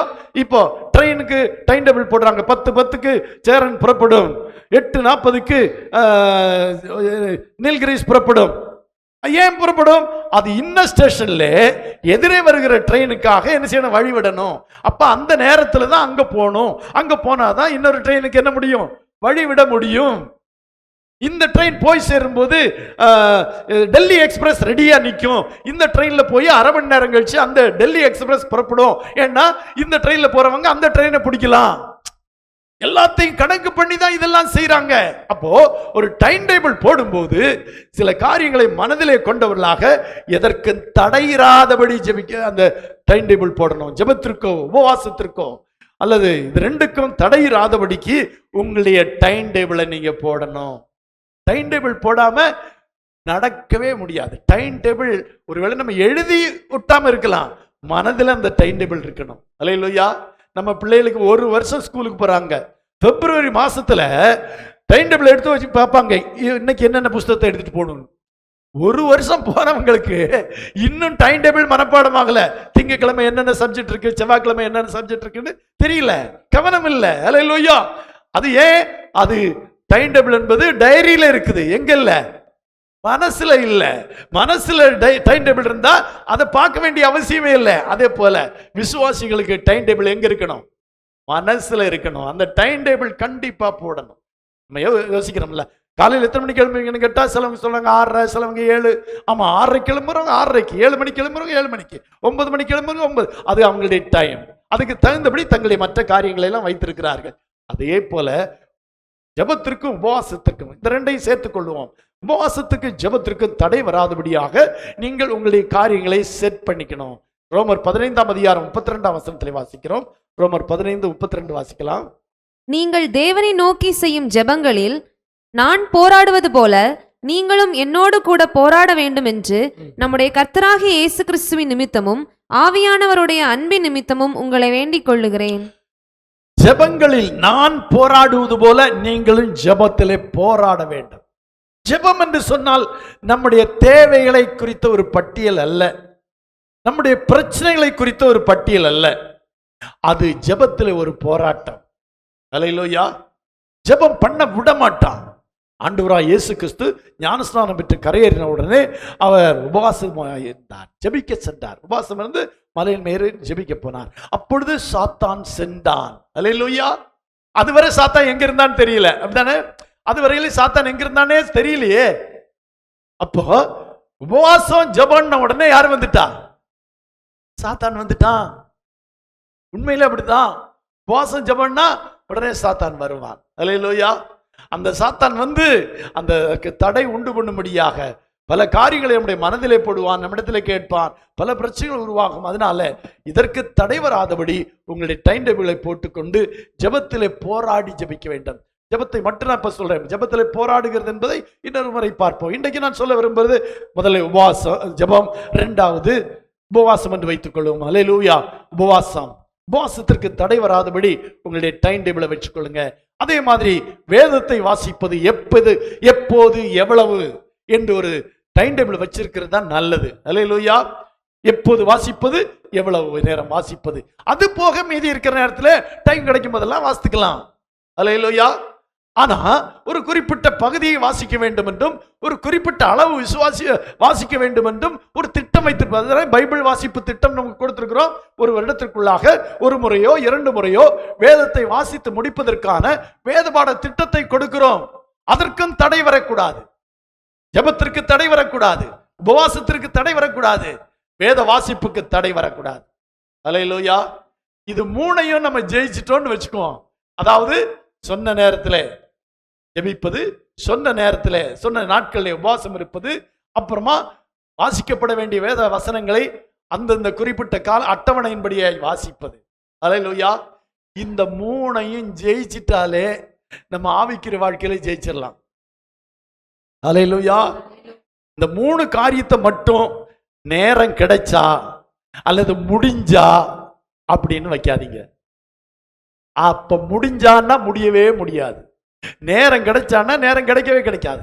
பவுல் சொல்றதல்வா, சமயம் வாய்த்தாலும் வாய்க்காவிட்டால், சமயம் கிடைச்சாலும் கிடைக்காட்டாலும் இதை செஞ்சுட்டு தான் அடுத்த வேலை. அல்லேலூயா. அப்படி ஒரு முடிவெடுத்துக் கொண்டு நீங்கள் செயல்பட ஆரம்பிங்கள். இது இவ்வளவுதான் நீங்கள் படிக்க வேண்டும் என்று இல்லை, இவ்வளவு நாள் உபவாசம் இருக்க வேண்டும் என்று வேதத்தில் எங்கேயும் சொல்லல. ஆனால் அப்படி ஒரு முடிவை எடுத்துக்கொள்ள வேண்டியது அவசியமா இருக்கிறது. அது உங்களுக்கு தகுந்த, ஒருவேளை உங்களுக்கு சுகர் இருக்குது, ரொம்ப நாள் உபவாசம் கிடையாது, ஓகே, அது பரவாயில்ல. அந்த மாதிரியான உங்களுடைய உடல் ஒத்துழைப்பு, உங்களுடைய வேலை நேர ஒத்துழைப்பு, உங்களுடைய குடும்ப இது காரியங்களை எல்லாம் ஒத்துழைக்கிற மாதிரியான ஒரு திட்டத்தை நீங்கள் ஏற்படுத்தி கொண்டு அந்த போட்ட திட்டத்தை ஜெயுங்கள். அவ்வளவுதான். இப்ப நானும் உங்களை 1/2 மணி நேரம் ஜெபம் பண்ணுங்க, 1 மணி நேரம் கண்டிப்பா ஜெபம் பண்ணுங்க நான் சொல்லல. குறைந்தது 1 மணி நேரமாவது வேதத்துல சொன்னபடினாலே நம்ம சொல்றோம். 1 மணி நேரமாவது ஜெபிக்க கூடாதான்னு சொல்றோம். ஆனா வேதத்துல இவ்வளவு நேரம் ஜெபிக்க வேண்டும் என்றோ, இத்தனை நாள் உபவாசம் இருக்க வேண்டும் என்றோ எங்கேயும் சொல்லப்படவில்லை. ஆனா ஜெபத்துக்கும் உபவாசத்துக்கும் தடை வரக்கூடாதுன்னு சொல்லியிருக்கு. அல்லேலூயா. அதுக்கு தடை வரக்கூடாது. அல்லேலூயா. அது கணவன் மனைவி குடும்ப வாழ்க்கையா இருந்தாலும் மற்ற எந்த காரியங்களா இருந்தாலும் குறித்த நேரத்துக்கு அந்த ஜெபத்திற்கும் உபவாசத்திற்கும் தடை வரக்கூடாது. அதோடு கூட வேத வாசிப்பையும் சேர்த்துக் கொள்ளுங்கள். வேத வாசிப்புக்கு என்ன வரக்கூடாது? தடை வரக்கூடாது. அல்லேலூயா. அதற்கு மேலாக வேதத்தை வாசிப்பதற்கு ஒரு அருமையான வழி இருக்கிறது. உங்களுடைய மொபைல் போன்ல வேதத்தை நீங்கள் டவுன்லோட் பண்ணிக்கொண்டு அதை கேட்டுக்கொண்டே நீங்கள் வேலை செய்யலாம். என்ன செய்யலாம்? கேட்டுக்கொண்டே வேலை செய்யலாம். ஒரு பக்கத்தில் போய் அது வாசித்துட்டே இருக்கட்டும், நீங்க வேலை செய்து கொண்டே இருங்க, வேதத்தை கேட்டுக்கொண்டே இருங்க. அல்லேலூயா. எந்த பகுதியை வேண்டுமானாலும் நீங்கள் செலக்ட் பண்ணிக்கொள்ளலாம். அந்த பகுதியை நீங்கள் திரும்ப திரும்ப கேட்க வேண்டுமானால் திரும்ப திரும்ப கேட்கலாம். ஆடியோ பைபிள் கிடைக்கிறது. உங்களுடைய மொபைலில் ஆடியோ பைபிளை பதிவிறக்கம் செய்து கொண்டு நீங்கள் கேட்கலாம். இவ்வளவு வசதிகள் இருக்கிறது, யோசித்து பாருங்கள். அதை போல ஜெபிப்பது, நீங்கள் உங்களை வீட்டிலே தான் ஜெபிக்க வேண்டும் என்பது கட்டாயம் அல்ல. நீங்கள் வேலை இடத்துல ஜெபிக்கலாம், நடந்து கொண்டு ஜெபிக்கலாம், உட்கார்ந்து கொண்டு ஜெபிக்கலாம், படுத்துக்கொண்டு ஜெபிக்கலாம். எவ்வளவு ஆண்டவர் நமக்கு விடுதலை கொடுத்திருக்கிறார். அல்லேலூயா. மற்ற கோயில்களில் எல்லாம் பார்க்கும்போது இப்படித்தான் சாமி கும்பிட வேண்டும் என்று சில நிபந்தனைகள் சொல்லப்பட்டிருக்கிறது. ஆனால் நமக்கு அப்படியெல்லாம் இல்லை அல்லவா? ஆகவே ஜெபிப்பதற்கோ உபவாசிப்பதற்கோ அல்லது வேதத்தை தியானிப்பதற்கோ வாசிப்பதற்கோ குறித்த நேரங்களை திட்டம் பண்ணிக் கொள்ளுங்கள். அதை முதலாவது ஜெயிங்க. முதலாவது ஜெயிக்க வேண்டியது அட்டவணை போடுவதிலே ஜெயிக்க வேண்டும்.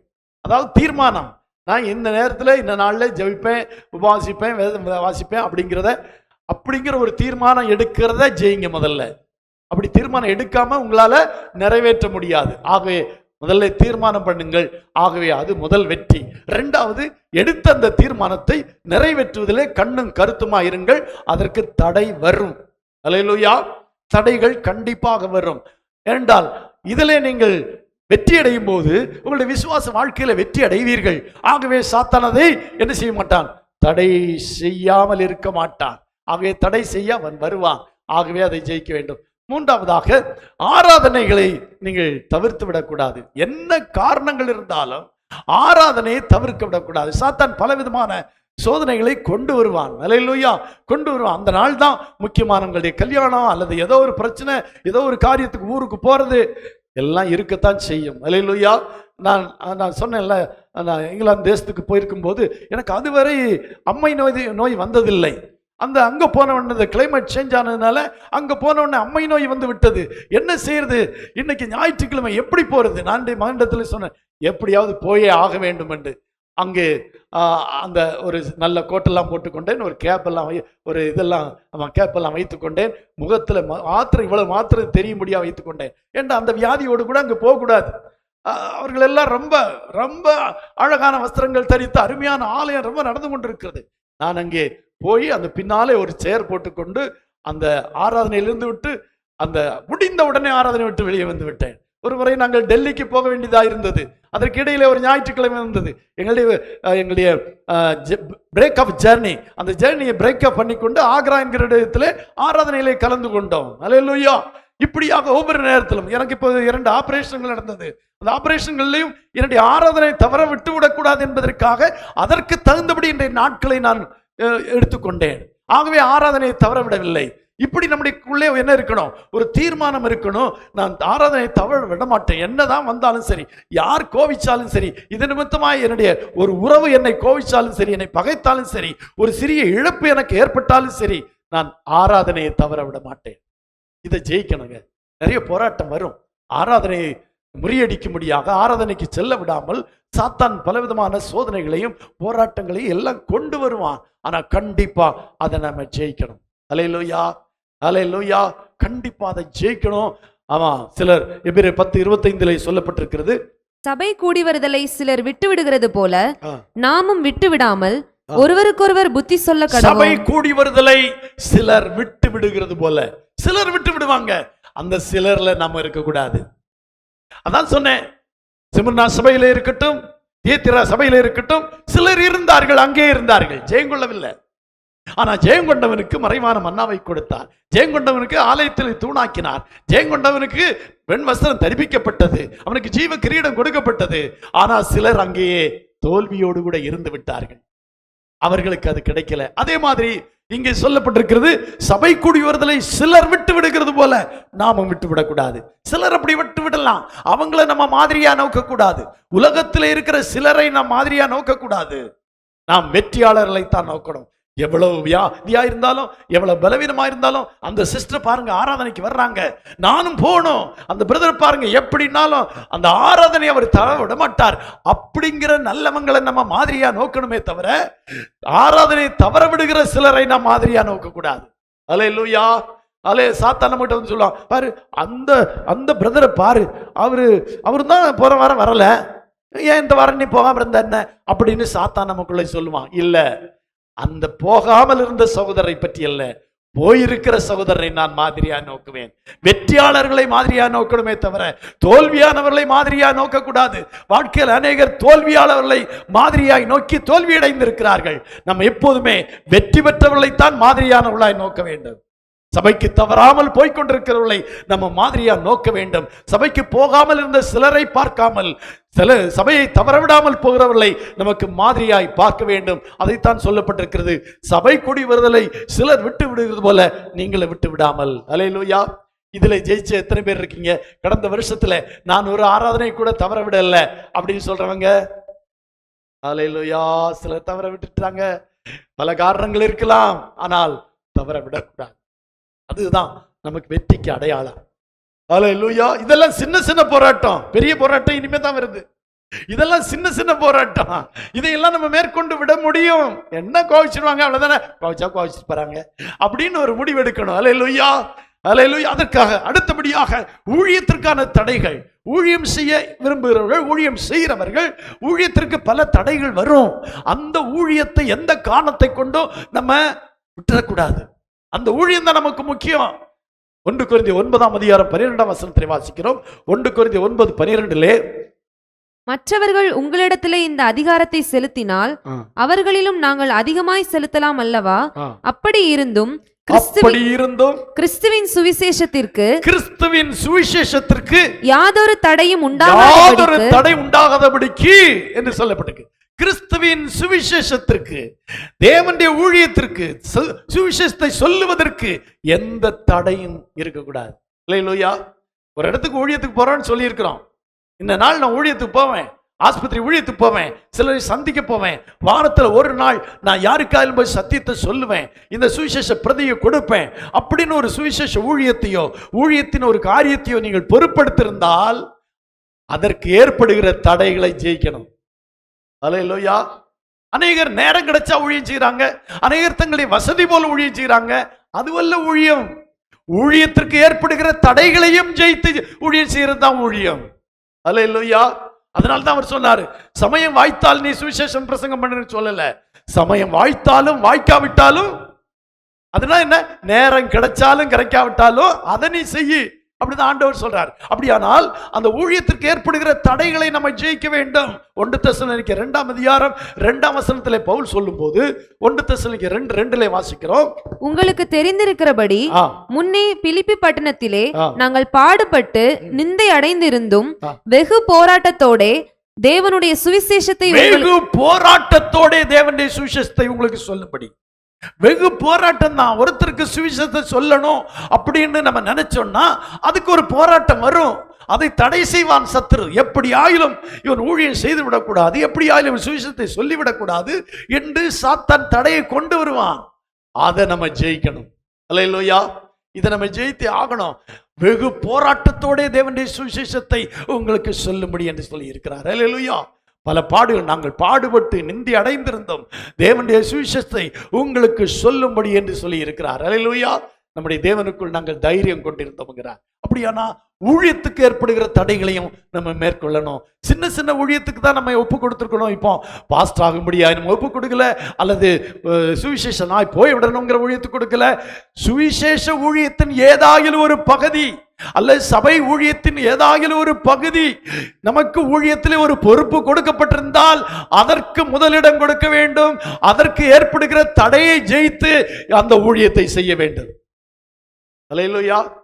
இந்த இடத்துல நம்ம அப்படி ஊழியத்திற்கு ஏற்பட்ட தடைகளை அல்லது நமக்கு கொடுக்கப்பட்ட பொறுப்புகளை அல்லது நாமே ஏற்படுத்தின பொறுப்புகளை நம்ம தோல்வி அடைந்து விட்டோமா? இந்த வருடத்தில் ஏதாயிலும் ஒரு நாள் ஒரு காரியத்திலே சற்று சிந்தித்து பார்க்க வேண்டும். போராட்டங்கள் இருக்கத்தான் செய்யும். சொல்ல முன்னே நாங்கள் பாடுபட்டு நிந்தை அடைந்திருந்தோம், வெகு போராட்டத்தோட தேவனுடைய சுவிசேஷத்தை உங்களுக்கு சொல்லும்படி என்று சொல்லுகிறார். ஆமா, நிந்தை, அவமானங்கள், போராட்டங்கள் இவைகள் மத்தியில தான் தேவனுடைய சுவிசேஷத்தை சொல்ல வேண்டியிருக்கும். தேவனுடைய ஊழியத்தில் பங்கு பெற வேண்டியிருக்கும். ஊழியத்தின் காரியங்களை நம்ம செய்ய வேண்டியது இருக்கும். அதனால ஊழியத்திற்கு ஏற்படுகிற தடைகளை இந்த வருடத்திலே ஜெயித்தோமா? அல்லேலூயா, அல்லேலூயா. நான் ஆண்டவர்கிட்ட கேட்கறதெல்லாம் அப்படிதான். என்னுடைய பலவீனத்தின் நிமித்தமாக நான் ஒரு நாள் என்ன ஊழியம் செய்ய முடியாமல் இருக்கக்கூடாது ஆண்டவரே, அப்படி என்னை பலப்படுத்தும். அல்லேலூயா.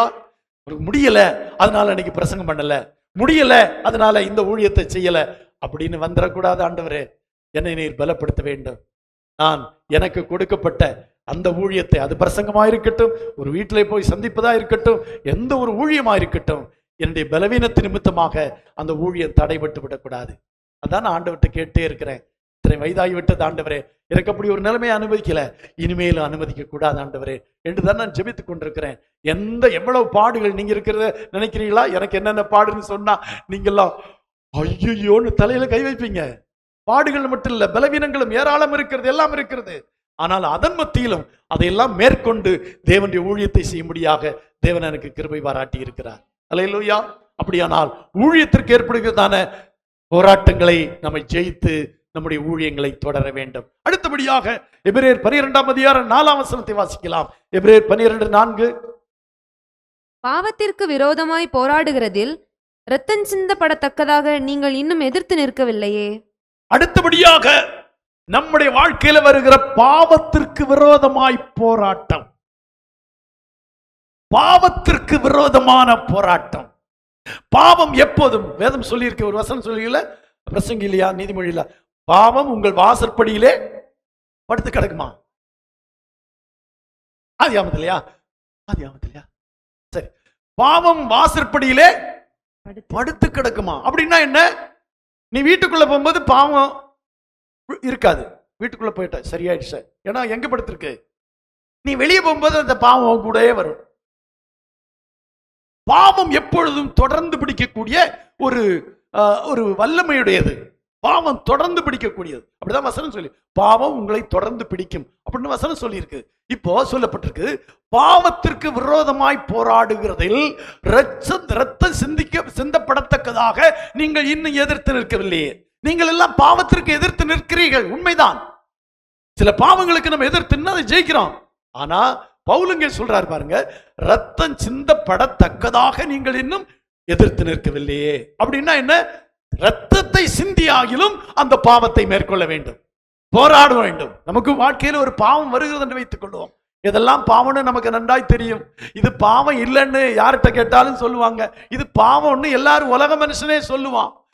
பாவம் நம்முடைய வாழ்க்கையில வரும், ஒவ்வொரு நாளும் வரும், ஒவ்வொரு சூழ்நிலைமையிலும் வரும்.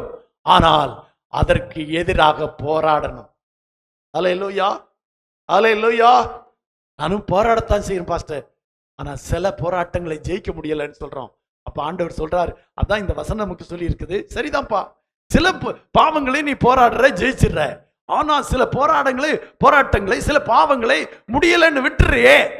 ஆனா ரத்தம் சிந்தப்படத்தக்கதாக என்னை எதிர்த்து இருக்கணும். எதுக்கு? பாவத்திற்கு. அப்படின்னா என்ன அர்த்தம்? உயிரை கொடுத்தாயிலும் அந்த பாவத்தை மேற்கொள்ளணும். அல்லேலூயா. இயேசு கிறிஸ்து தம்முடைய இரத்தத்தை சிந்தி நம்மை மீட்டுக் கொண்டது போல, நம்முடைய பாவத்திலிருந்து நம்மை மீட்டுக் கொண்டது போல, நம்முடைய வாழ்க்கையிலே வருகிற பாவங்களையும் இரத்தம் சிந்தப்படத்தக்கதான அளவிற்கு போராடி ஜெயிக்கணும். அல்லேலூயா. ஐயோ முடியல, ஐயோ இந்த போராட்டத்தினால ஜெயிக்க முடியல, எப்படியோ விழுந்துட்டேன். நோ நோ நோ நோ, ரத்தம் சிந்தப்படத்தக்கதாக போராடணும். அப்படின்னா ரத்தம் சிந்தப்படத்தக்கதாக பாவத்துக்கு விரோதமாய் போராடினா கண்டிப்பா எந்த பாவத்தையும் மேற்கொள்ளலாம். அல்லேலூயா. எந்த பாவத்தையும் ஈஸியா எடுத்துக்கொள்ளக்கூடாது, எந்த பாவத்தையும் சீரியஸா தான் எடுத்துக்கொள்ளணும். ஏன்னா பாவம் பல விதத்திலே, பல ரூபத்திலே, பல காரியங்களிலே, பல இடங்களிலிருந்து வரும், பல கோணங்களிலிருந்து வரும், பல நபர்களிலிருந்து வரும், பல சூழ்நிலைமையிலிருந்து வரும். சொல்லப்படுது, பாவத்துக்கு விரோதமாய் போராடுகிறதில் இந்த வருஷம் நம்ம ஜெயிச்சோமா? பாவத்திற்கு விரோதமாய் போராடுகிறதுல இந்த வருஷம் ஜெயிச்சோமா தோற்றமா? அப்படியெல்லாம் எனக்கு ஒரு பாவம் வரல பாஸ்டர். போராட்டம் நல்லது, ஆண்டவர் உங்கள் பட்சத்தில் இருக்கிறார், நல்லது. அப்படிப்பட்ட போராட்டம் வரலன்னா உங்களுடைய வாழ்க்கையில பாவம் வரல அப்படிங்கிறது சாத்தா உங்க மேல கண்ணு வைக்கலன்னு அர்த்தம். அது எப்படி வைக்காம இருக்கிறான்னு எனக்கு ஆச்சரியமா இருக்கு. அவன் நல்லவங்களை, தேவனுடைய பிள்ளைகளை கண் வைக்காம இருக்கவே மாட்டான். அதுலயும் பரிசுத்தமாய் வாழ நினைக்கிறவளை விடவே மாட்டான். அது தேவனுக்கு பிரியமாய் வாழ நினைக்கிறது தீர்மானம் பண்ணவங்களை விடவே மாட்டான். இன்னும் ஆண்டவருக்காய் வைராக்கியமாய் வாழ நினைக்கிறவங்களை கண்டிப்பா விட மாட்டான். இன்னும் சாத்தான் பாவத்தை உங்க வாழ்க்கையில கொண்டு வரலன்னா நீங்க சாத்தானுடைய பட்சத்துல இருக்கிறேன்னு அர்த்தம். இவனை போய் என்ன, அவன் நம்ம ஃப்ரெண்டு தானே, நம்ம கூட தானே இருக்கிறான், அவன் இருக்கட்டும் அப்படின்னு விட்டுட்டான்னு அர்த்தம். நல்லா புரிந்து கொள்ளுங்கள். என்ன, உத்தமனும் சன்மார்க்கனும் தேவனுக்கு பயந்து பொல்லாப்பு உலகமாய யோபுவின் மேலே கண் வைத்தான். ஆண்டவர் கேட்கிறார், என் யோபுவின் மேல் கண் வைத்தாயோ? ஏன்னா அவனுக்கு கண்ணெல்லாம் பாவம் செய்கிறவன் மேல இல்ல, பாவத்துல தோக்கிறவன் மேல இல்ல, பாவத்தை ஜெயிக்கிறவன் மேல அவனுக்கு கண்ணு. பரிசுத்தமாய் வாழுகிறவன் மேல கண்ணு, ஆண்டவருக்காய் வாழுகிறவன் மேல கண்ணு, ஆண்டவருக்காய் பக்தி வைராக்கியமாய் வாழ வேண்டும் என்ற தீர்மானம் பண்ணவன் மேல அவனுக்கு கண்ணு. அவன் எந்த ரூபத்திலே ஆகிலும் உங்களுடைய தீர்மானங்களை நொறுக்க, உங்களுடைய தீர்மானங்களை திட்டங்களை ஒழிக்க அவன் முயற்சி செய்து கொண்டே இருப்பான். அல்லேலூயா, அல்லேலூயா. ஆகவே அந்த பாவத்துக்கு எதிரான போராட்டத்திலே நம்ம ஜெயிக்கணும். ஒவ்வொரு தேவனுடைய பிள்ளைகளுக்கும் அந்த போராட்டம் கண்டிப்பா வந்தே ஆகும். அந்த போராட்டத்தை நம்ம ஜெயிக்கணும். ஒருவேளை நான் நினைக்கிறேன், சத்ருவானவன் உங்களை இனி இவங்கிட்ட போனா ஜெயிக்க முடியாது என்றவன் 99% அவன் அறிந்து கொண்டாலும் இன்னும் 1% இருக்கிறது அவனுக்கு. புரிந்து கொள்ளுங்கள். நீங்க நல்லா ஜெபம் பண்றீங்க, நல்லா ஆவிக்குள்ளா இருக்கிறீங்க, நல்லா எப்பவுமே ஃபயரா இருக்கீங்க, உங்களை ஜெயிக்க முடியாதுன்னு அவன் முடிவு கொண்டாலும் 99% முடிவு பண்ணிடுவான். இவங்கிட்ட நம்ம வேலை பருப்பு வேகாது, இவங்கிட்ட போனா நம்ம ஜெயிக்க முடியாது அப்படின்னாலும் 1% என்ன அவங்ககிட்ட இருக்கும். இருந்தாலும் 1% இவனை எப்படியாவது நம்ம மேற்கொள்ளணும்னு நினைப்பான். அல்லேலூயா, அல்லேலூயா, அல்லேலூயா. அதான் சொல்லுவாங்க, சாத்தானுடைய வேலை ரொம்ப எளிது. ஏன்னா சாத்தான் ஆண்டவரை அறியாத ஜனங்களுக்கு, ஆண்டவரை ஏற்றுக்கொள்ளாதவர்களுக்கும், ஆண்டவருக்காக வாழாதவங்க கிட்ட சாத்தானுக்கு வேலையே இல்லை. அவங்க சாத்தான் விரும்புகிறபடி நடந்துட்டு இருக்காங்க, சாத்தான் எதிர்பார்ப்புக்கு மேலாக நடக்கிறாங்க. ஆனா ஒரு கூட்டம் ஜனம் மட்டும், தேவனுக்காய் வாழ தீர்மானம் பண்ணின ஒரு கூட்டம் மட்டும் இந்த பாவத்துக்கு விரோதமாய் போராடுகிறார்களே, அந்த போராட்டத்திலே நான் அவர்களை தோற்கடிப்பேன் என்று சத்ருவானவன் அவர்களைத்தான் சுத்தி சுத்தி வர்றான். உங்க ஊர்ல நீங்க ஒரு ஆளு தான் ஆண்டவருடைய பிள்ளைன்னா 1,00,000 ஜனங்கள் இருந்தாலும் அந்த 1,00,000 ஜனங்களையும் விட்டுட்டு அந்த ஒரு குடும்பத்தை தான் சுத்தி சுத்தி வருவான். அவனுக்கு அந்த ஒரு குடும்பத்து மேல் தான் கண்ணு. இவங்களையும் அவங்களோட எப்படியாவது சேர்க்கணும், இவங்களை எப்படியாவது தோக்கடிச்சு அவங்களோட சேர்த்துடணும். அப்போ அவன் ஒருவனா வருவான், நிறைய பேரை கூட்டிட்டு வருவான், நிறைய தந்திரங்களை பண்ணுவான். இந்த ஒரு குடும்பம் மட்டும் இந்த ஆண்டவர் ஆண்டவர்னு இருக்குது, கிறிஸ்து கிறிஸ்துன்னு அந்த ஆலயத்துக்கு போறாங்க, இவங்களையும் போக விடாம பண்ணணும் அப்படின்னு அவன் அநேக தன்னுடைய தூதர்களை கொண்டு வருவான், அநேக பிரச்சனைகளை கொண்டு வருவான். ஆனா கர்த்தரோ எனக்காக துணை நின்றார். அல்லேலூயா, அல்லேலூயா. பவுல் சொல்றாரு, கர்த்தரோ எனக்கு துணையாக நின்றார். தனிமையில விடப்படுகிற நேரங்கள் உண்டு, போராட்டங்கள் இருக்கிற நேரங்கள் உண்டு. ஆனால் அதன் மத்தியிலே தேவன் நம்மோடு கூட இருந்து ஒரு தனி மனிதனை காப்பாற்றும்படியாக தேவன் அவனோடு கூட இருப்பார். ஆனா நமக்குள்ள ஒரு வைராக்கியம் இருக்கணும். இந்த பாவத்திற்கு நான் உடன்பட மாட்டேன், இந்த பாவத்தை நான் ஜெயிப்பேன், ஜெயிக்கணும். ஜெயிக்காவிட்டா நான் செத்து போறது நல்லது. இந்த பாவம் என்னை மேற்கொள்வதை காட்டிலும் நான் செத்து போகிறது நல்லது அப்படிங்கிற எண்ணம் கொண்டவர்களா இருக்கணும். அல்லேலூயா. அப்படி எண்ணம் இருந்தா சாத்தான் நம்மை மேற்கொள்ள முடியாது. எப்ப தோற்று போயிடுவோமோ என்று சந்தேகமும், அல்லது இது ஒரு சாதாரண சோதனை தானே, இது ஒரு சின்ன பாவம் தானே என்று நம்முடைய மனதில் எண்ண அதற்கு நாம அடிமையாகி விடுவோம். இது சிறிதோ பெரிதோ, இது பாவம். சிறிய பாவம் பெரிய பாவம் என்று இல்லை, சின்ன கொலை பெரிய கொலைன்னு இல்லை, சின்ன திருட்டு பெரிய திருட்டுன்னு இல்லை, திருட்டு எல்லாம் திருட்டு தான். அதே போலதான் பாவம் எல்லாம் ஒன்றுதான். பாவத்திற்கு எதிராக ரத்தம் சிந்துகிற அளவிற்கு நம்ம போராடி அதை மேற்கொள்ளணும். அல்லேலூயா. ரோமர் 7:15 வாசிக்கலாம். ரோமர் 7:15. எப்படியெனில் நான் செய்கிறது எனக்கே சம்மதி இல்லை, நான் விரும்புகிறதை செய்யாமல் நான் வெறுக்கிறதையே செய்கிறேன். நான் செய்கிறது எனக்கே சம்மதி இல்லை. சில வேளையில இப்படி நடக்கும். நான் செய்யறது எனக்கே சரியில்லைன்னு தோணுது. தோணி இருக்குல்ல, நிறைய நேரம் தோணி இருக்குல்ல. நான் செய்கிறது எனக்கே சம்மதி இல்லை. நான் விரும்புகிறதை செய்யாமல் விரும்பாததை செய்கிறேன். அதற்கு காரணம் என்ன? அடுத்த வசனம், இப்படி நான் விரும்பாததை செய்கிறவனா இருக்க நியாயப்பிரமாணம் நல்லதென்று ஒத்துக்கொள்ளுகிறேனே. ஆதலால் நான் அல்ல, எனக்குள் வாசமாயிருக்கிற பாவமே அப்படி செய்கிறது. நல்லா புரிஞ்சு கொள்ளுங்க. எனக்குள் வாசமாயிருக்கிற பாவம். ரெண்டு பேர் தான் நமக்குள்ளே வாசம் பண்ண முடியும். ஒன்று ஆண்டவர் வாசம் பண்ண முடியும், இன்னொன்று பாவம் வாசம் பண்ண முடியும். பாவம் நமக்குள்ளே வாசம் பண்ணினால் நாம் செய்ய விரும்புகிறதை செய்யாமல் செய்ய விரும்பாததை செய்வோம் என்றால் நாம் அல்ல, நமக்குள்ளே இருக்கிற பாவமே அப்படி செய்கிறது. ஆனால் ஆண்டவர் நமக்குள்ளே இருப்பார். ஆனால் அந்த பாவத்தை நம்மாலே மேற்கொள்ள முடியும். சொல்லணும், உலகத்தில் இருக்கிறவனிலும் என்னில் இருக்கிறவர் பெரியவர். இதை நான் எளிதாய் மேற்கொள்ளுவேன், இதை நான் ஜெயிப்பேன், இவனை தோற்கடிப்பேன். எப்போதும் சாத்தான்ட்டு சொல்லிட்டு இருக்கணும், நீ என்ன ஜெயிக்க முடியாது, நீ என்னை ஜெயிக்க முடியாது, நீ என்னை ஜெயிக்க முடியாது, நான் உன்னை ஜெயிப்பேன். அல்லேலூயா. எப்போதெல்லாம் சாத்தான் நமக்கு விரோதமாய் போராடுகிறதை உணர்கிறோமோ அப்பொழுதெல்லாம் இந்த சத்தம் நம்முடைய உள்ளத்திலே எழும்ப வேண்டும். நான் உன்னை ஜெயிப்பேன், நான் உன்னை மேற்கொள்ளுவேன், உன்னை ஜெயிக்க விடமாட்டேன். எனக்குள்ளே வாசம் பண்ணுகிற ஒருவர் இருக்கிறார், அவராலே நாம் முற்றிலும் ஜெயம் கொள்ளுகிறவனாயிருப்பேன். அல்லேலூயா, அல்லேலூயா. அப்போ இந்த வருஷம் நம்ம பாவத்தை ஜெயித்தோமா?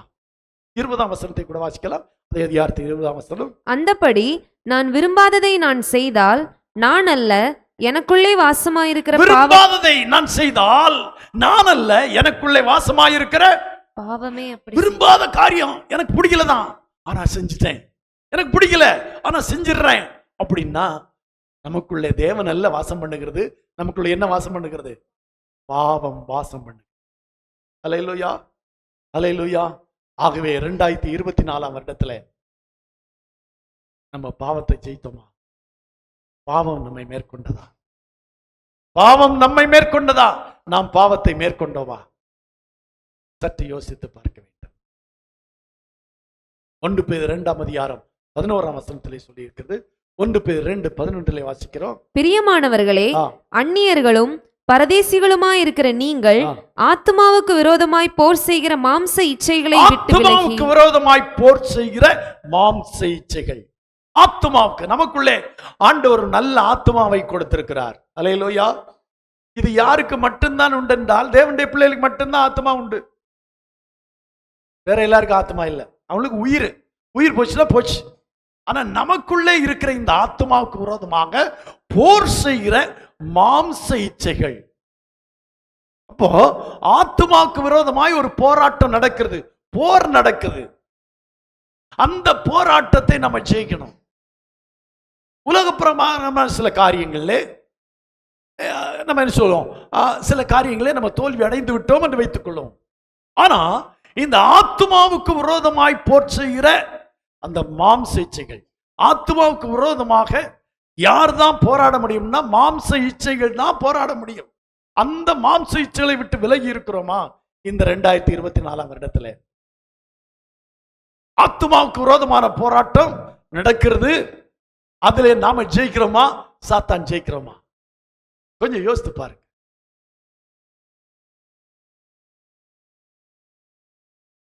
அடுத்த போராட்டம் கலாத்தியர்கள் 1ஆம் அதிகாரம் 10ஆம் வசனம்.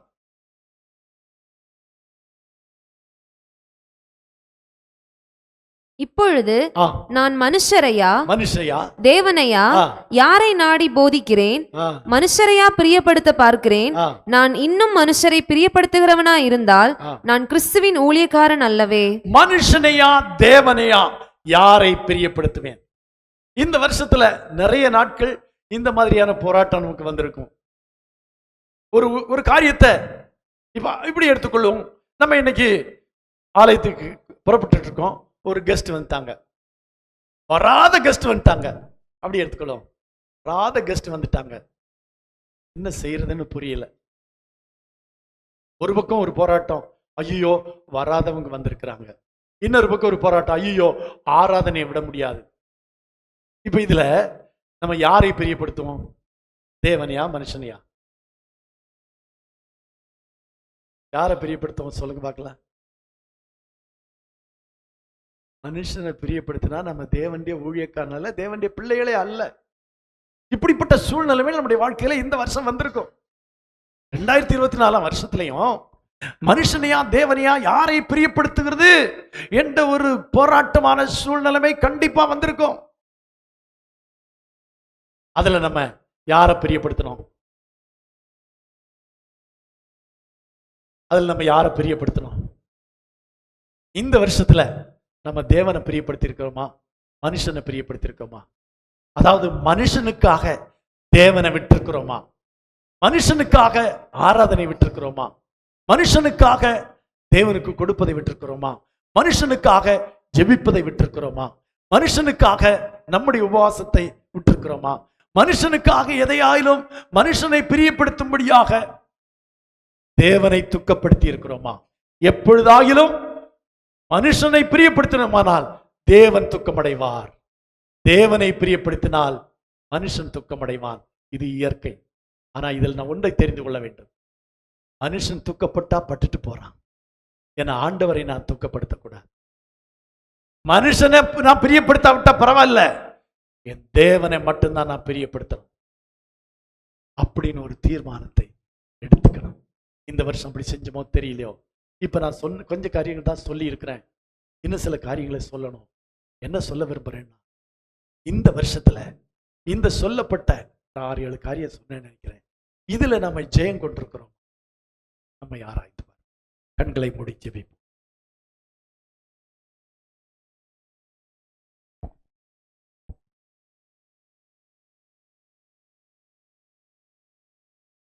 உலகத்திலே உங்களுக்கு போராட்டங்கள் உண்டு. இந்த எல்லா காரியங்களும் உங்களுடைய வாழ்க்கையில போராட்டங்கள் கண்டிப்பாய் வந்திருக்கும். கண்டிப்பா வந்திருக்கும். அதுல மாற்று கருத்தை இல்லை. ஜெபிக்க தடைகள் வந்திருக்கும். அதை ஜெயித்தீர்களா? உபவாசத்திற்கு தடை வந்திருக்கும். அதை ஜெயித்தீர்களா? வேதம் வாசிக்க தடை வந்திருக்கும். அதை ஜெயித்தீர்களா? ஆராதனைக்கு போவதிலே தடைகள் வந்திருக்கும். அதை ஜெயித்தீர்களா? ஊழியம் செய்வதிலே தடை வந்திருக்கும். அதை நீங்கள் ஜெயித்தீர்களா? பாவத்திற்கு எதிரான போராட்டம் இருந்திருக்கும். அதிலே நீங்கள் ஜெயித்தீர்களா? ஆத்துமாவுக்கு விரோதமான போராட்டம் இருந்திருக்கும். அதை நீங்கள் ஜெயித்தீர்களா? மனுஷனையா தேவனையா யாரை பிரியப்படுத்துவது என்கிற ஒரு போராட்டம் வந்திருக்கும். அதுல நீங்க ஜெயிச்சிங்களா? இது ஒரு நல்ல எக்ஸாமினேஷன், ஆனுவல் எக்ஸாமினேஷன், முழு பரீட்சையின் ஒரு தேர்வு. இந்த தேர்வுல நீங்க ஜெயித்தா ஜெயங்கொள்ளுகிறவனுக்கு என்ன பிரதிபலன் கொடுக்கப்படுமோ அது உங்களுக்கு கொடுக்கப்படும். எல்லா சபையிலும் விசுவாசிகள் ஏராளம் இருந்தார்கள். பேசு சபை, இன்னும் எல்லா சபைகளும், சிமனா சபை, பெர்கம சபை, தேத்திரா சபை, சர்தை சபை, பிலதெல்பியா சபை, லவோதிக்கா சபை, எல்லா சபையிலும் ஏராளமான ஜனங்கள் இருந்தார்கள். எல்லாருக்கும் பிரதிபலன் அல்ல, ஜெயங்கொள்ளுகிறவர்களுக்கு மட்டும்தான் பிரதிபலன். ஆகவே 2024 வருடத்துல சொல்லப்பட்ட இந்த காரியங்கள்ல நாம் ஜெயம் கொண்டோமா, தோல்வி அடைந்தோமா? தோல்வி அடைந்திருந்தா ஆண்டவரே இந்த 2025 வருடத்துல இந்த சொல்லப்பட்ட காரியங்களிலே நான் கண்டிப்பாய் ஜெயிப்பேன், கண்டிப்பாய் ஜெயிப்பேன் ஆண்டவரே. சாத்தான் என்னை மேற்கொள்ள விட மாட்டேன் ஆண்டவரே. 2024 வருடத்திலே சில காரியங்களிலே அவன் மேற்கொண்டு விட்டான். வருந்துகிறேன் ஆண்டவரே, அதற்காக மனஸ்தாபப்படுகிறேன் ஆண்டவரே. ஆனா 2025 வருஷத்துல நான் ரத்தம் சிந்தத்தக்கதாக போராடுவேன். இந்த காரியங்கள் ஒன்றும் அவன் என்னை ஜெயிக்க மாட்டான் ஆண்டவரே. நான் உமக்கு உறுதியளிக்கிறேன், நீர் என்னோடு இருக்கிறபடினாலே இந்த காரியங்கள் எல்லாம் நான் ஜெயிப்பேன். அப்படிப்பட்ட நல்ல தீர்மானத்தை எடுங்க. கர்த்தர் உங்களுக்கு. எங்களை நேசிக்கிற நல்ல பிதாவே, இந்த வேளைக்காக நாங்கள் உமக்கு நன்றி செலுத்துகிறோம். இந்த நல்ல நாளிலே எங்களை சற்று சோதித்து பார்க்கும்படியாய் கர்த்தர் எங்களுக்கு கொடுத்த வேத வார்த்தைகளுக்காக நன்றி. இந்த வார்த்தைகளிலே நாங்கள் கேட்ட ஆண்டவர் ஒவ்வொரு சூழ்நிலையிலும் நாங்கள் ஜெயங்கொள்ளுவர்களாய் காணப்பட எங்களுக்கு உதவி செய்யும். 25ஆம் வருடத்தில் நாங்கள் இவைகள் எல்லாவற்றிலும் முற்றிலும் ஜெயங்கொள்ளுவர்களாய் காணப்படத்தக்கதாக கர்த்தர் எங்கள் ஒவ்வொருவரையும் பலப்படுத்தும், ஆசீர்வதியும் காத்துக்கொள்ளும். உம்முடைய பொறுப்புள்ள கரத்தில் எங்களை அர்ப்பணிக்கிறோம். இயேசுவின் மூலம் ஜெபம் கேளும் பிதாவே. என் ஆத்துமாவே கர்த்தரை ஸ்தோத்திரி, என் முழு உள்ளமையுடைய பரிசுத்த நாமத்தை ஸ்தோத்திரி. என் ஆத்துமாவே கர்த்தரை ஸ்தோத்திரி, கர்த்தர் செய்த சகல உபகாரங்களையும். அல்லேலூயா, அல்லேலூயா, அல்லேலூயா.